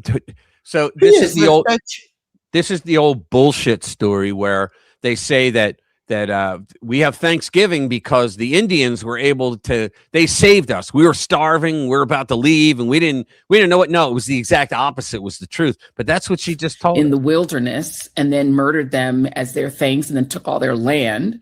And you want to talk about entitlement. They felt entitled to own other people and they didn't even want to pay taxes on it. So they decided to have a whole war with Britain. So unbelievable. That is just that's unbelievable. And she gets away. That's why we have so many dumbasses that watched her on the air. And this was every single night she would say things like that on the air. And she wonders why she finally got fired. Reed suggested that the founders possessed a strong sense of entitlement and implied that their grievances with King George III were less legitimate than commonly understood. Okay, the resurfaced comments, this is a long-lost video, right? The resurfaced comments follow years of controversy surrounding Reed's on-air remarks. During the 2024 election, Reed criticized white women for not supporting former Vice President Kamala Harris. Well, that's because white women weren't stupid enough to do that. Now, the educated white women, the liberal, yeah, they did. Of course, they did. They're the biggest problem in our electorate right now. Quote, in the end, if they didn't make their numbers and essentially exceed the numbers that Joe Biden had in the suburbs, I think we have to be blunt about why. Black voters came through for Kamala Harris. No, they really didn't. White women voters did not. Why do you think she's saying that black voters really came through for Kamala? So then why did they send out Barry? Remember when they sent him out and he was saying, well, we have a problem. The brothers are not going to vote for Kamala. Well, I don't know why, but, you got to be there. In other words, you got to be racist and vote color. That's what Barack was going around saying. Remember all that? And then he turns around and goes to Virginia and says to support the, what's her name? There was the black secretary. Or yeah, what was her name? Winsome Sears. Sears, that's it. Yeah. And instead he backed the right, other. But you know why she lost?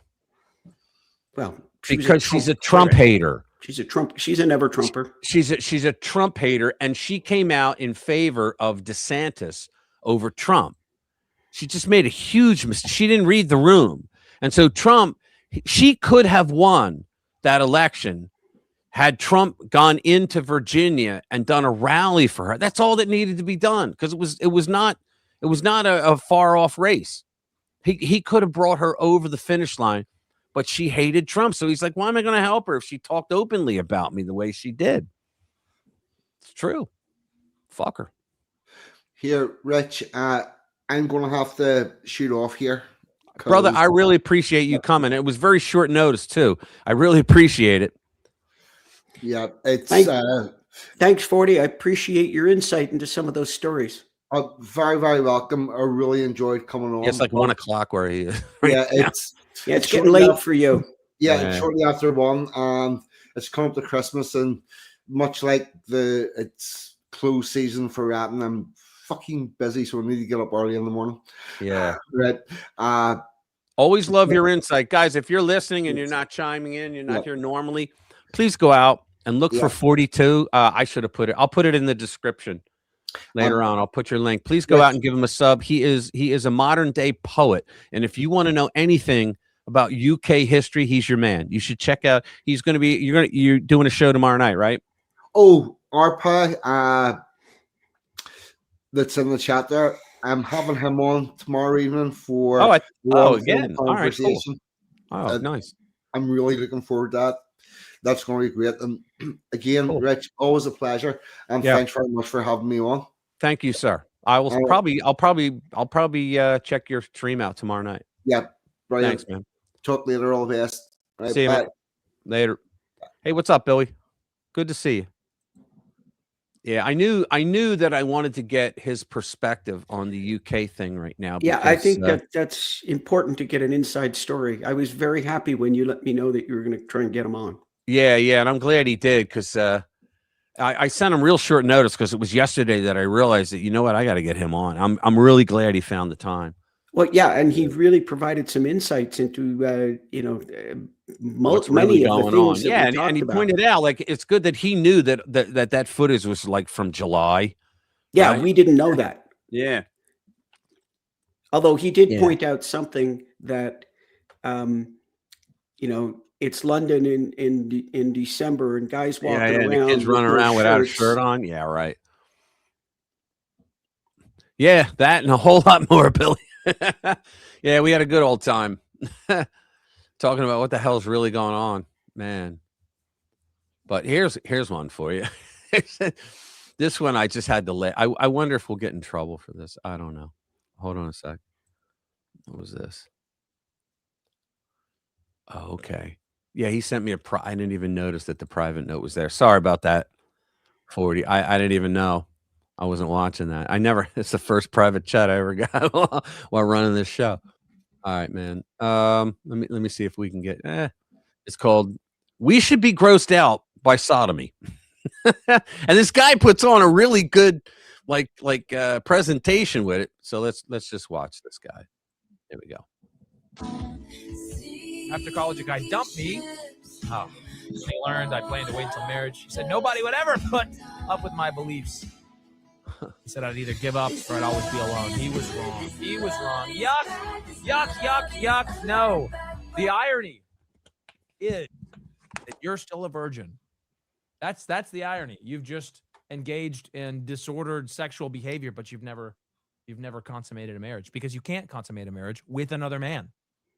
Fact checkers, I'm just playing this. I don't believe any of this stuff. I'm just playing it. We may or the opinions expressed may or may not represent the beliefs of the management. Yeah, this is his belief. I'm just doing this for educational purposes. Sodomy is not intercourse. It's just a perversion of his sexual desires. This should gross you out. Okay. It should gross you out. How is it? Well, it is Rumble. It's okay to be grossed out by this. We should stigmatize this behavior into oblivion because when we culturally stigmatize behaviors that God hates, it protects people from walking down a path that will ruin their life. It will ruin their soul, and it ultimately leads to everlasting destruction and separation. How is this guy not the #1 poster child of MSNBC? I never heard of him. From Jesus Christ. So yeah, we should stigmatize this. We should be grossed out by this. Christ is king, and we are going to put an end to same-sex mirage. Same-sex mirage, he called it. Oh, my goodness. I just thought that would be great. Just to watch this guy, because I'm like, wow, it's like Nick Fuentes move over, right? It was almost funny. Yeah, back in the closets. Go back. I know. You don't exist. That's funny.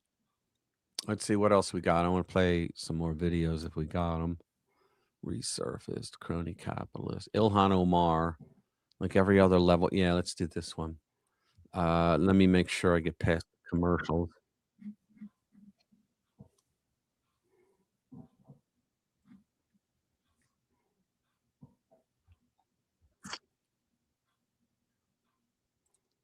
Okay, let me pull it back. Now I can bring it up. Sorry, guys.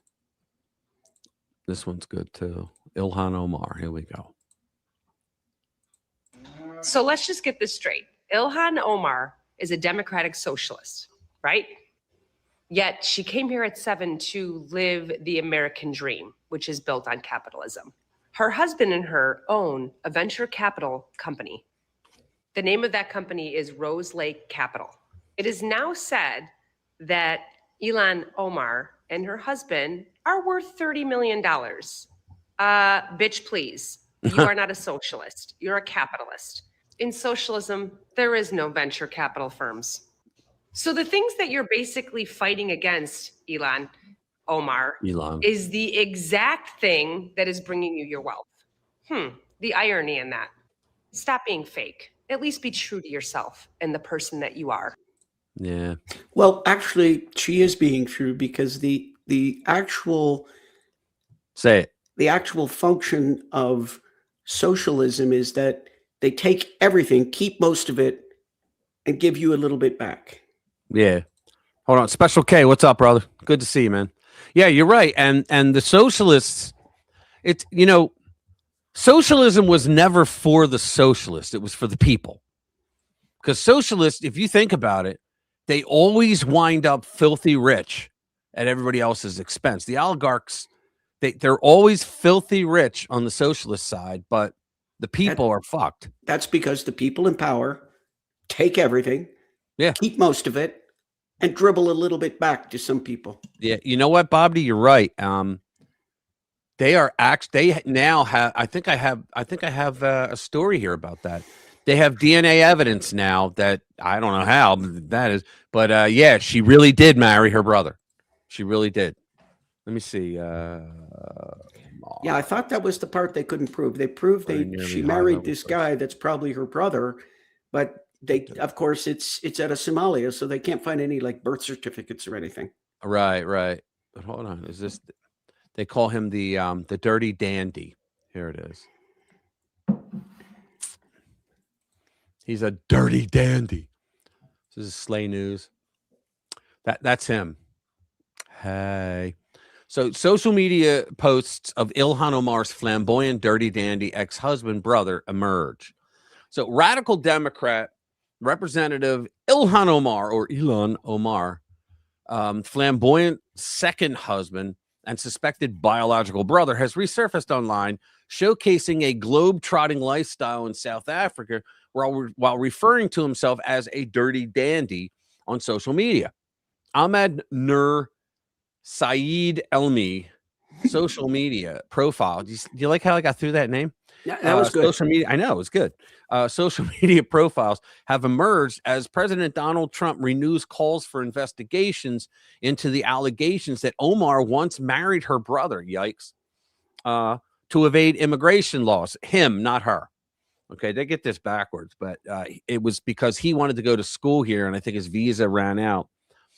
And she married him to allow him to get in to the country, which she should be thrown out of Congress and denaturalized and deported for that. According to the New York Post, Elmi, 40, has been posting from Johannesburg, where he appears to be living after spending years abroad.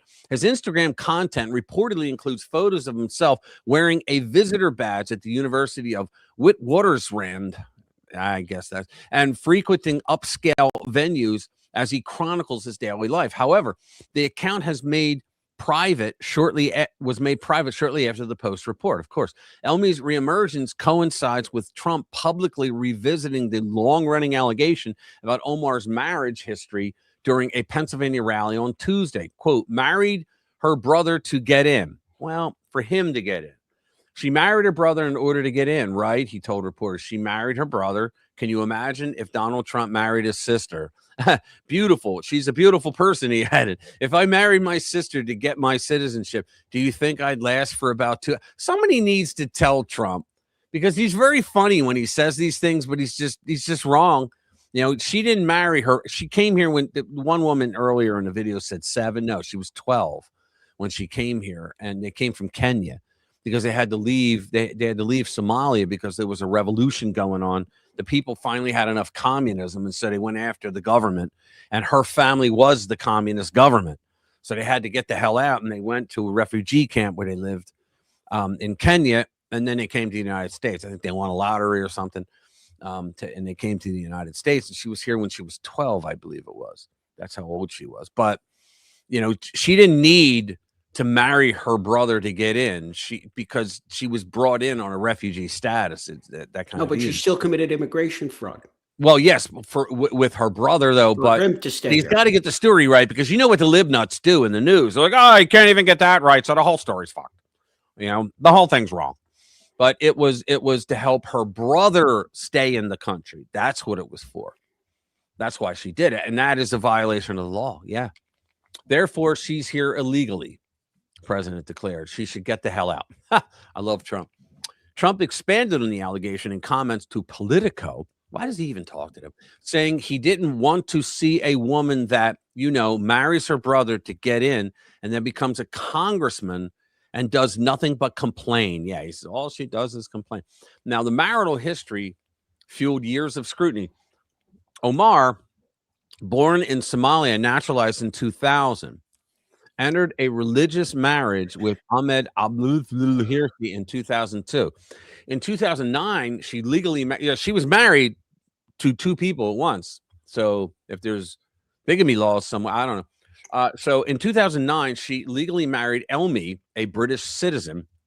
However, she married Elmi while her religious union with Hirsi was still ongoing, and she continued having children with him. She later married Hirsi in a civil ceremony, then divorced him and married political aide Tim Mignette in 2020.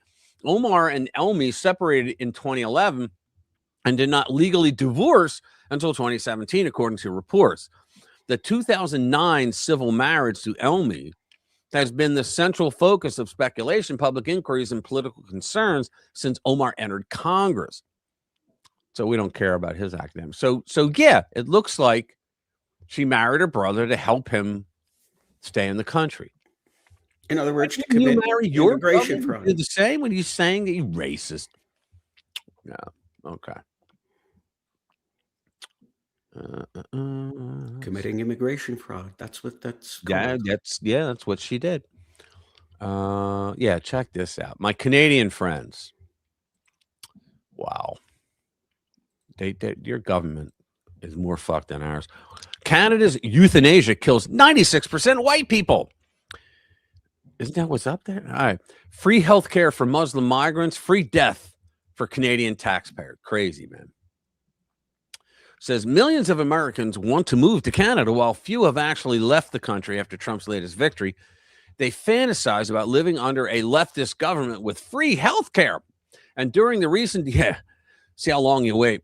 And during the recent debates about Obamacare self-destructing subsidies, every self-respecting liberal vehemently denounced America's backward paid health care. I need an MRI. I'm in Canada. What is it, 18 months now, Commander? Like for an MRI? I get it within 2 hours. I can tell you that it's been years that routine care is 18 to 24 months out. Your government, I can't remember your old government. I'm sorry. I can't remember what the agency was called, the department was called, but they created a department that would keep track of the misery level of Canadian people for the wait list for healthcare. And they go, yeah, well, it's free. Okay. I had read there are more MRI machines in Philadelphia, Pennsylvania, in the city of brotherly love, than there are in all across Canada. Yeah, I don't know if that's true, but I can tell you an absolute. I'm pretty sure it is because we got a lot of hospitals in Philly. Yeah, I don't know. I'm not saying no. I'm saying I don't know, but I can tell you that absolutely right around the time that we were moving here, which was about 1996. Right. There was a story, but a guy went to see his doctor and had some headaches. Doctor examined him and said, "Ooh, I don't like this. Let's get you an MRI of the brain." So he tries to get scheduled for an MRI. They say, "Oh, right, that's going to be like 6 months out." Okay, so he goes back to his. He goes back to his doctor. Doctor says, "Hey, I know a place in Maine that'll do it next week." He gets the MRI. He goes back to see his doctor. Doctor says, "You've got a brain tumor. You need to see a neurosurgeon." Here's a consult to a neurosurgeon. He returns to his doctor and says, "Yeah, neurosurgeon's great. It's going to take me 6 months to get in to see the neurosurgeon." Jesus. "I know a neurosurgeon in Maine. He can see you next week." He goes to the neurosurgeon. He ends up having his MRI, having the neurosurgery consult, having his surgery, and recovering. And then they call him, "Oh, we're ready for your MRI now. You want to come in?" That's unreal. That's a true story. It was all over the news. MRI of the brain at the drop of a hat. Oh, even 6 months is good. Yeah. Well, I could have it done in 2 hours where I live. I'm not bragging. I'm just saying that's pretty messed up for Canada to be like that. Well, I recently had an MRI of my knee ordered. I got it done the next week. Yeah. It was routine. It was not an emergency. Right. I got it done the next week. Canada does have free healthcare in the sense that there are government insurance systems that cover medically necessary services funded by paying 70% more in taxes than Americans. This free healthcare comes with a 3-month wait time for a referral to a specialist. That's a lie, right? It's a lot more than 3. And another 3 months, okay, 6, another 3 months to get treated with 2-month wait times for a CT scan, 4 months for an MRI. I heard it's longer, and over a month for an ultrasound. Can you imagine? Mostly, it's just easier not to bother. $500,000. Or you can just go in and get made. Get what? Made. Oh yeah. Medical assistance. That's another one. That's another one. Did they pass? I know they were voting on it. They were bringing up the vote, Parliament, where they were going to pass a law that said that minors can now request to use MAID, and they don't have to tell their parents. What? I don't know if that passed, but I heard about it. I don't know if it passed, and I hope it didn't, because then Canada's a fallen country. Then, if you're going to allow minors to kill themselves, so every teenager that runs into some sort of mental health issue, everyone that gets dumped by their first crush. I was just going to say that. Go ahead. You know, and it's devastating, and you'll never be able to breathe again. Yeah. And all of a sudden, you're going to take these fragile individuals. Yeah. And say, "Oh, we can help." Yeah. Unreal. We already know the rest. Yeah, of the whole thing is. Isn't that crazy? And that's what they're doing. Target wait times actually is different. Let me see. There was another one 40 had. I saw 2. Did he delete one? And Chris, you are correct in that they do allow it for depression. Wow. Dr. Kevorkian.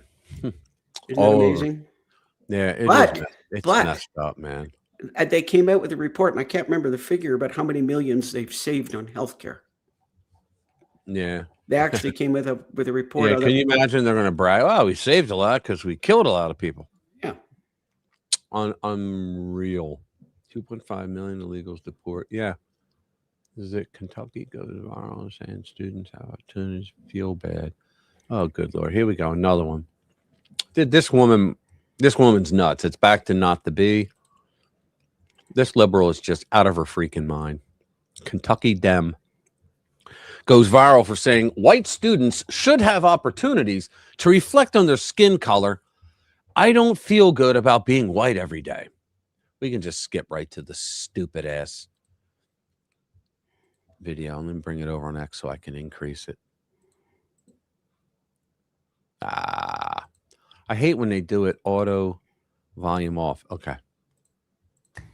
I think we're missing an incredible opportunity right now. Look at this. I'm going to be She's like, I think we're missing an incredible, and listen to what she's going into. honest. I don't feel good about being white every day for a lot of reasons, because it's a point of privilege that I get to move through the world in a way that so many of my other colleagues and friends and family members of the community don't get the privilege to do. And I'm just a female, but just a woman, just a white woman. If I was a white man, I would be functioning from a point of an even greater privilege. I think What privilege are they talking about? Because I would like to know so that I could take advantage of this privilege. missing an opportunity when kids have a moment to reflect about how the color of their skin does and does not allow them to move through the world. Running to them and trying to stifle that and trying to say you shouldn't feel bad, so we don't want to ever expose you to something that is going to make you have to pause and have maybe some internal feelings. It's a missed opportunity for some really good dialogue. You hear this shit? It's not about making people feel bad about being white. I think it's about acknowledging the historical privilege that white people have always had in this country. Wait. It's not about making these people feel bad about feeling white. I mean, what the fuck? I know. It's amazing that these kind of people still exist. Yeah, and the brain the walk damage. ended. The brain damage. And did you see the woman beside her? Yeah, just nodding like a freaking bobbled head. Oh yeah. It's just, this she's is looking at her great. like, oh wow, she's saying something intellectual. This is great. Yeah, I'm white too. Yeah. I mean, oh my Lord. God. Yeah, and How messed up is that? Yeah, I mean, look at the faces on these two. These are some unhappy people. Which I don't know that anybody in this room in good conscience could argue. Unbelievable. Unbelievable. She should have been like shamed. The next person that got up should have been like, just shut the fuck up. Like, you're embarrassing us all. I'm going to hyperventilate here in a second. I'm telling you, man, it's really bad now. They just, how do they not feel stupid after they say, like, I can't believe I said that shit. I just watched myself on YouTube. You know, it's no, they're proud of it. Oh my God. They're proud of it. It's so stupid. Oh. Hopefully we're getting fewer and fewer. Like I said earlier, one of the problems is these liberal chicks are wondering why men don't want to have anything to do with them anymore. Yeah. And it's because you act like that. You act like that, and you put men down, and you call them everything in the book. See, and you tell them how horrible and useless they are. And now you expect them to take you on a date and pay for it. They got to pay for the whole thing. They somehow think that it makes them morally superior to insult their own race and use the BLM type ideology language to insult their own race. And people, I think black people listen to them and go, what the hell is she talking about? Let me see. I have one here, which is great. No, you know what? You know what's worthy of respect? Or you know what's worthy is if you respect other, but these people are out there.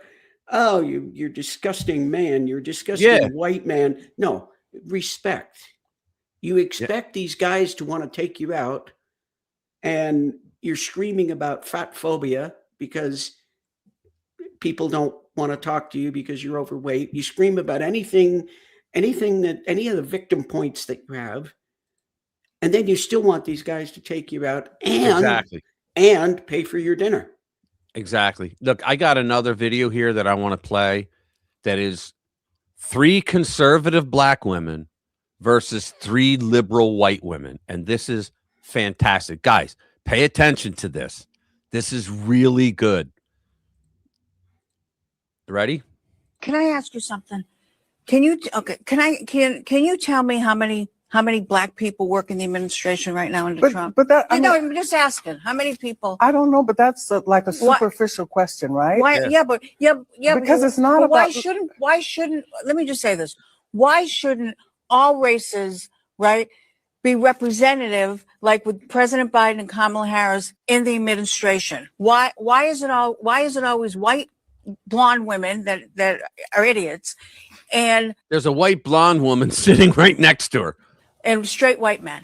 Like, why? Well, I'm going to look at the question that she asked. Listen to the grace and elegance of this lady. She said the word truly. Truly makes it seem like it's like an absolute. I don't necessarily feel like it's an absolute, but I think he's better than the alternative when you look at everything all together. So when we look at it, it's not about, when he talks about merit, I want a job not because of the color of my skin, but because I'm capable. And nowadays, if I always need affirmative action, but yet you tell me that I'm equal, then I'm not playing on level footing. Hold on. Okay. So look at it like this. Prior to, let's say, affirmative action, did whites of all ages, of all economic backgrounds, did they have to compete to get into Harvard?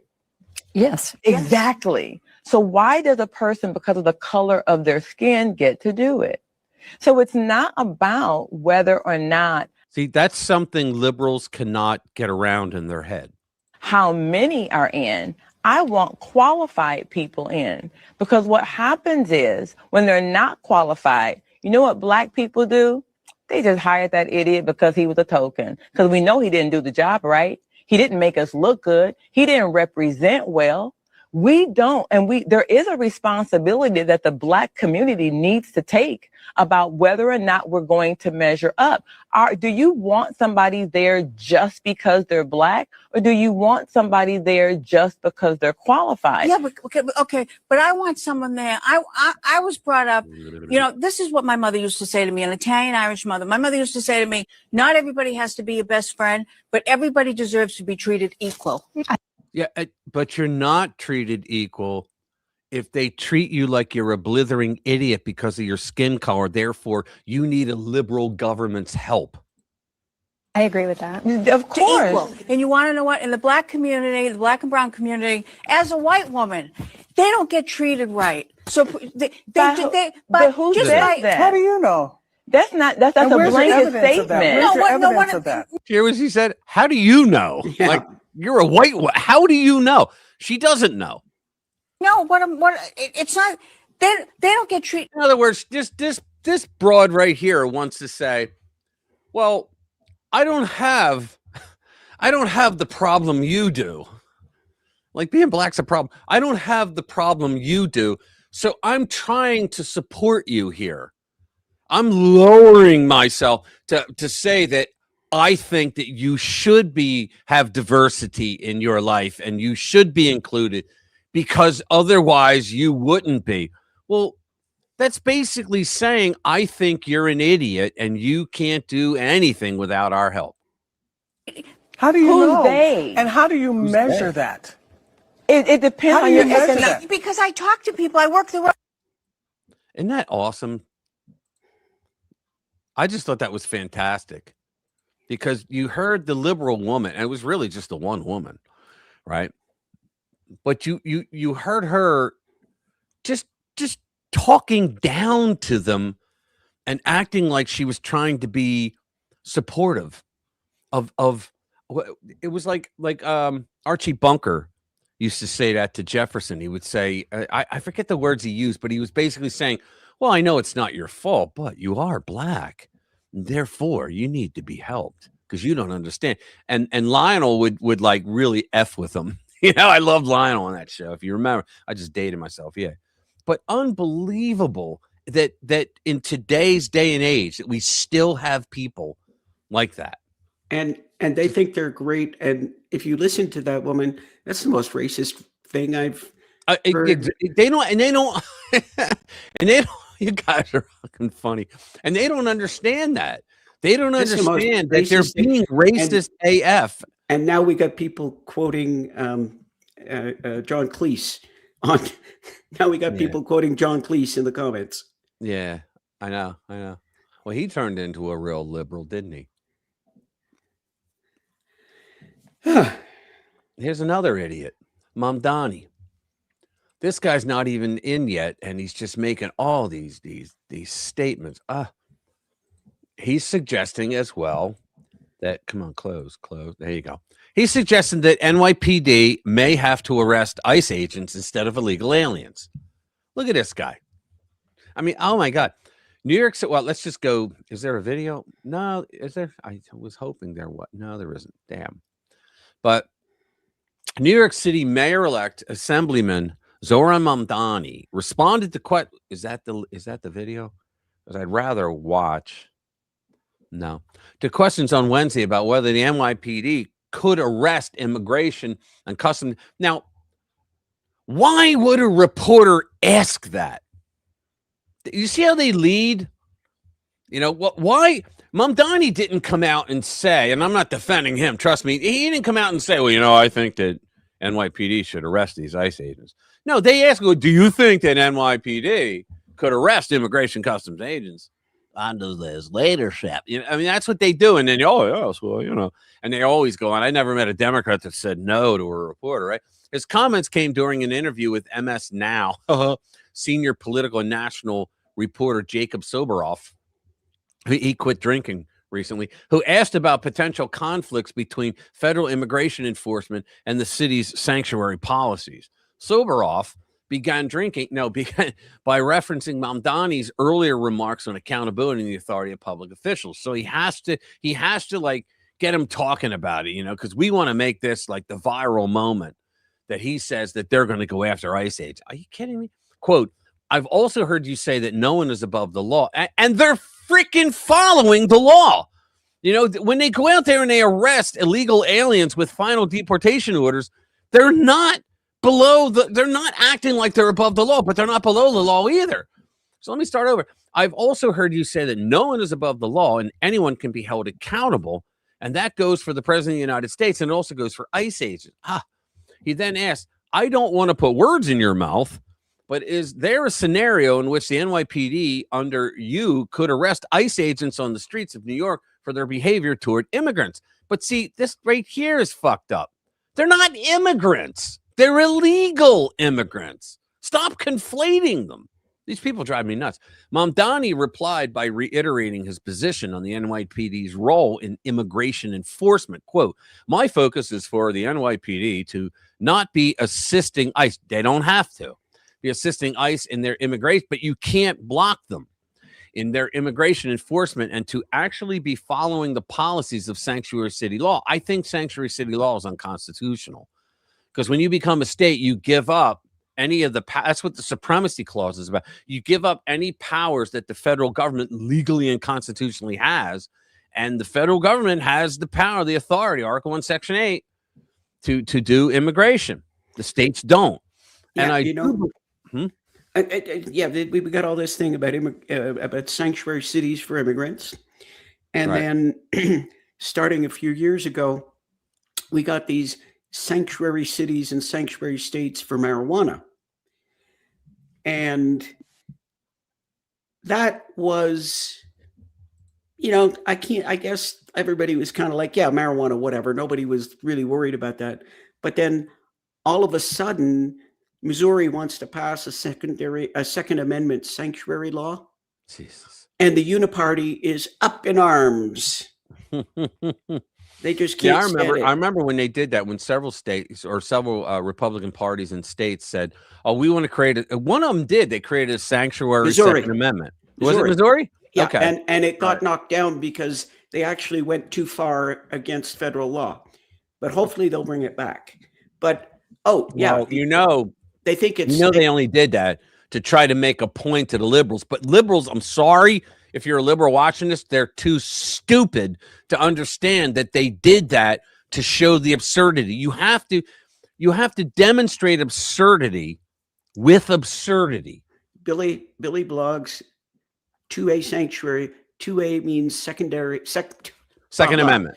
Yeah, Second Amendment. Second Amendment. Yeah, the right to own firearms. 2A sanctuary city or 2A sanctuary state is where they protect the rights for the people who own firearms. Second Amendment rights, yeah. Against today, you can have a clean shoot.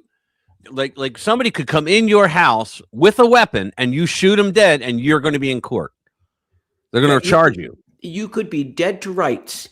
Yeah, and you will still expect to spend the next year or two in court. Oh, what is the sanctuary thing? I'm sorry, but let me say. So, Billy, what the libnuts did in the United States when Trump came along in 2016, and he was campaigning on he's going to get rid of illegals because they're destroying our and they are. As far as they eat up all our resources in our cities, they're killing people, they're doing all kinds of nasty shit. So they came up in a way to say, and you know what? It became. Tell me if I'm wrong, Jay. It became like the old, I'm the higher guy on the totem pole because my sanctuary city is going to be even more strict against Trump than your sanctuary city. And so all these blue cities became sanctuaries, which meant that illegal aliens were allowed to move into their cities, and their people would do nothing to stop them. They would let them live there. But then when they had Trump come along and Trump said, I'm going in those cities, they said, no, you're not allowed. Well, actually, he is. Because the federal government has the superior argument. They have the power over immigration. States do not. That's in Article 1, Section 8. And uniform rule of naturalization is one of the powers of Congress. And Congress created immigration laws. Yeah, I had some fool the other day on Facebook tell me, and by the way, hi to our Facebook people. We're on Facebook right now. But I had some fool on Facebook say that, the founders didn't even understand immigration concepts until the Immigration Act of 18. And I was like, really? Then why did they give themselves the power to create immigration law in the freaking Constitution. And she was like, you need to read your law. And I was like, you kind of missed that, didn't you? They it's Dunning-Kruger effect with these people on the left. You just need to humiliate them. That's how you need to treat them. Yeah, and the sanctuary thing goes back further than that, because it started with marijuana. Right. Because marijuana was and still is illegal by federal law. Mm-hmm. And certain states, but they don't have the right. See, the federal government does not have the power. It's not in the 18 enumerated powers. Well, to cover, they got away with marijuana. They got away with it by making federal, and it all has to do with their control of pharmacy. I don't know the details, but they got it. Here's the thing. I don't think they have control of pharmacy in the 18 enumerated powers either. And anything else, like this Joe Walsh guy I was talking about earlier, failed congressman. He was saying it's in the Constitution, like he was arguing that the word person meant that illegals are allowed to be here because they're a person, right? And I had to argue back with him saying, look, dipshit, the founding fathers spoke in Vulgate. They wrote in Vulgate language so that the common man could understand what they were saying, right? And so the words back in the day, you can go to the old dictionaries from the day that give you information on like what they meant by like the Second Amendment says, that it's a well-maintained, or what did they call it? Well-regulated. Today, the libnuts say, well, regulated means the government regulates it. But back then, well-regulated meant that the exact opposite, that it's going to continue to run without anybody messing with it. Right? That's what it meant. And the libnuts today, they don't take into consideration the contemporary meanings back in their time. Yeah, Rich. Yeah. A well-regulated militia being necessary to the security of a free state. You lost it. I just lost the right to keep and bear arms. The right to keep and bear arms shall not be infringed. Right. Boy, how did I lose that? No, I know, because you've said it more than once here. That's all right. We're getting Alzheimer's disease. It's something in the water. Yeah. Let me finish my thought, though. Go ahead. We could argue about where they got the power, but they do regulate pharmacy. They got the DEA. I got my controlled substances license from the feds, from the DEA. Right. That's a separate argument. He's a doctor. Yeah. Yeah. My point was that they have that, and they have a list of things that are illicit. And it's all unconstitutional. I said we can argue that later. Yeah. It's all unconstitutional. Yeah, we can argue that later. That would have to go through somebody who knows more about it than I. But what happened was people got pretty complacent about marijuana, and it was illicit. It was illegal at the federal level, but these states, starting, I believe, with California, and now I forget how many, but many, they basically say that there's no enforcement of marijuana at the state level. And the feds actually have come out and said, okay, we're not going to bother people in your state if you're why? Because they would have lost in the Supreme Court. They would have lost. They may have lost, but the big reason is because nobody really gave a shit. Nobody really cared. Right. But they wanted control of, because to tax it. They wanted the money. Now we could. They don't give a shit about people. Again, that's a different story altogether. They actually like the fact that people are selling it because they collect tax. But if they can, yes. But the fact of the matter is, the whole pharmaceutical shit, none of that is in the Constitution. Yeah. And so anything outside of the enumerated powers would have to be either an amendment, or what they do is they put them in all the titles that they have. So it's U.S. code. Yeah, right. Put them in the U.S. code. Yeah. So anything they don't want, but you know what? Technically, if they want a power that the states have, and the states have every power that's not listed in the Constitution, according to the 10th Amendment, right? So, absolutely. So any power they want, they have to ask the states for permission to take it, and they don't. Yeah, but they also twist the meaning of things like the interstate commerce law. Right. That was a whole bunch of shit too. they use that to Commerce Clause. control. But that's legit because it's countrywide.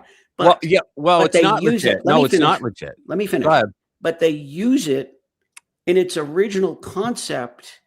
It was fine because they wanted to make sure one state didn't hurt the other in trade. They wanted to have all. Yes. And that's a federal power. Now you got, yes. But now you got every gun control law is based on interstate commerce, which is right, because people what don't they understand. did, People don't that's realize. exactly correct. And what they did was interstate commerce was basically this.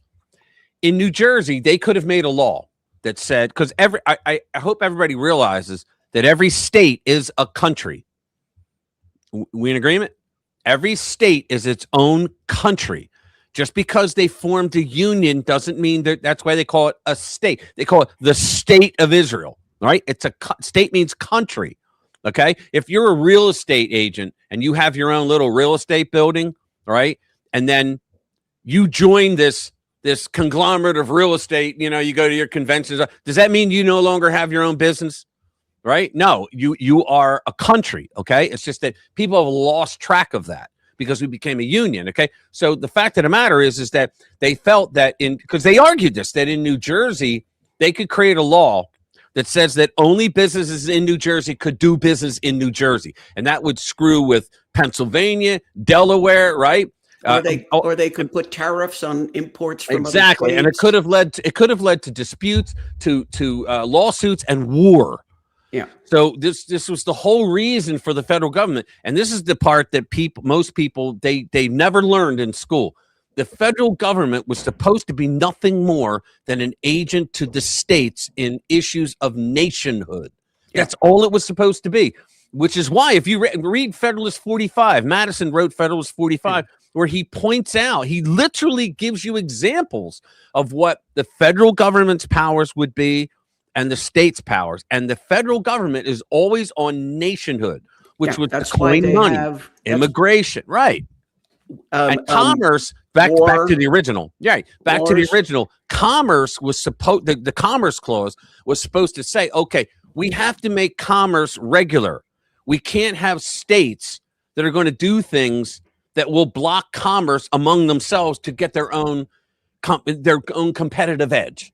And that's why they did it. Yeah, but that's why they added that in there. But they took it beyond that and they said, okay, right. Anything that is commerce between states, we get to control. Well, thank you. That's the key. They started right. It was Democrats that did this. They started acting like the Congress now gets to tell your business how to run it. They don't have that authority. Yet they act like they do. They went one step further because many states said, well, no, we're producing and using that in the state. And they went one step further and they said, well, it could be shipped out of state. And anyway, if you produce it and use it in the state, you're not importing from another state. So it does affect interstate commerce. So we get to control it. That's exactly right. And they're wrong.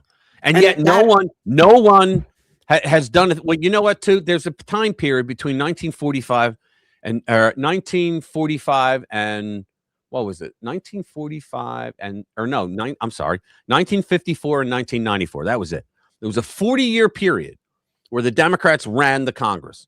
So anything that was built in that time that fucked us up, blame the Democrats. But they used to have a rule that entire time. They had a rule that you never heard Republicans say anything against a Democrat. So everybody, before the internet, right? Everybody thought, oh, guys, I guess it's a great thing that they're doing. The Republicans don't are because they weren't allowed. Because the House and Senate, run by Democrats, created rules that said you cannot propose an amendment to a bill unless it goes through this committee that we happen to control. Okay. Now, when the revolution happened in 94 and Newt Gingrich won, he got them to win both houses of Congress for the first time in 40 years. The first thing he did was remove that rule. And I was writing to him and saying, what the hell are you doing that for? And like he said, people wrote to me and they say, why are you doing it? Because we want to be open. No, he should have held on to that rule for a couple years to get rid of all the bullshit that they created. So you couldn't propose something without Democrats saying, yeah, you can put that into the bill. So and you weren't allowed to talk about it either. So Gingrich used to pull bullshit stuff to be able to get the people to understand. What he would do is he would do a special session at night, and he would tell the camera guys on C-SPAN, only focus on me. Do not focus on the completely empty audience. He would do this, and he'd make arguments like he's talking. He goes, my friends on the other side of the aisle, do you agree with this? Hands up, clap if you agree with it. And it would be silence. And then he'd go out into the hallway when he was done of Congress. And who was it? Who was the Speaker of the House at the time? Well, he would come up to him and he would like start screaming, who do you think you are, lying like that? And the press would be in the hallway and they go, oh, we got a scuffle going on here. Right. And so they would go up and they go, what's this about? And Newt would say, well, and he would start saying and that's how it made it onto the 11 o'clock news. And that's the only way the American people understood that the Democrats were not telling them everything.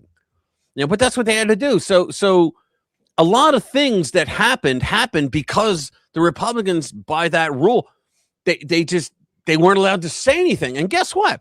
When Pelosi took back the White House, took back the House for the first time, she put that rule right back in. And I remember Marco Rubio, when he was a senator, when he was saying that on who the hell show was it? Kimmel, I think it was. And Kimmel said, well, why do you guys do all this? You guys do these filibusters. You filibuster everything. And he said, because it's the only tool we have left, because he goes, the Democrats made it so that we can't propose a bill. And I'm sitting there going, yeah, I knew that. Right. And, and he's arguing. He goes, so the only thing we could do is filibuster, because they wouldn't allow us to propose an amendment to a bill without going through their committee. And of course, they're not going to approve anything like that. I just thought the whole history of that was like, holy crap. And people don't know this. They don't know it. So a lot of the shit that goes in there, it becomes like Title VII, Title IX, all that bullshit. All that stuff was supposed to go through as an amendment to the Constitution. But an amendment's hard to get, which is intentional. It's supposed to be hard to get. Yeah, they're not so funny anymore. You're right. This has been a very exciting 15 minutes. It has. And we're over time. And blah blahing, and that was great. Yeah, I don't even know, Billy. I don't even know if she's going to ever have a trial. I don't think she's going to do the perp walk. They're never going to go after her. Although she had a perp walk, it was called the hallway walk with Nancy. If you were a Democrat and you said you can't vote for something that she wanted, right? She would because you could say, like, I'd love to vote for it, but I'm in a district that Trump won by 10 points last time. How am I going to vote for that, right?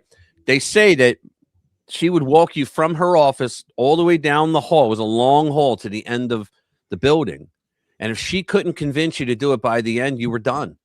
You got no committees. You had no more money.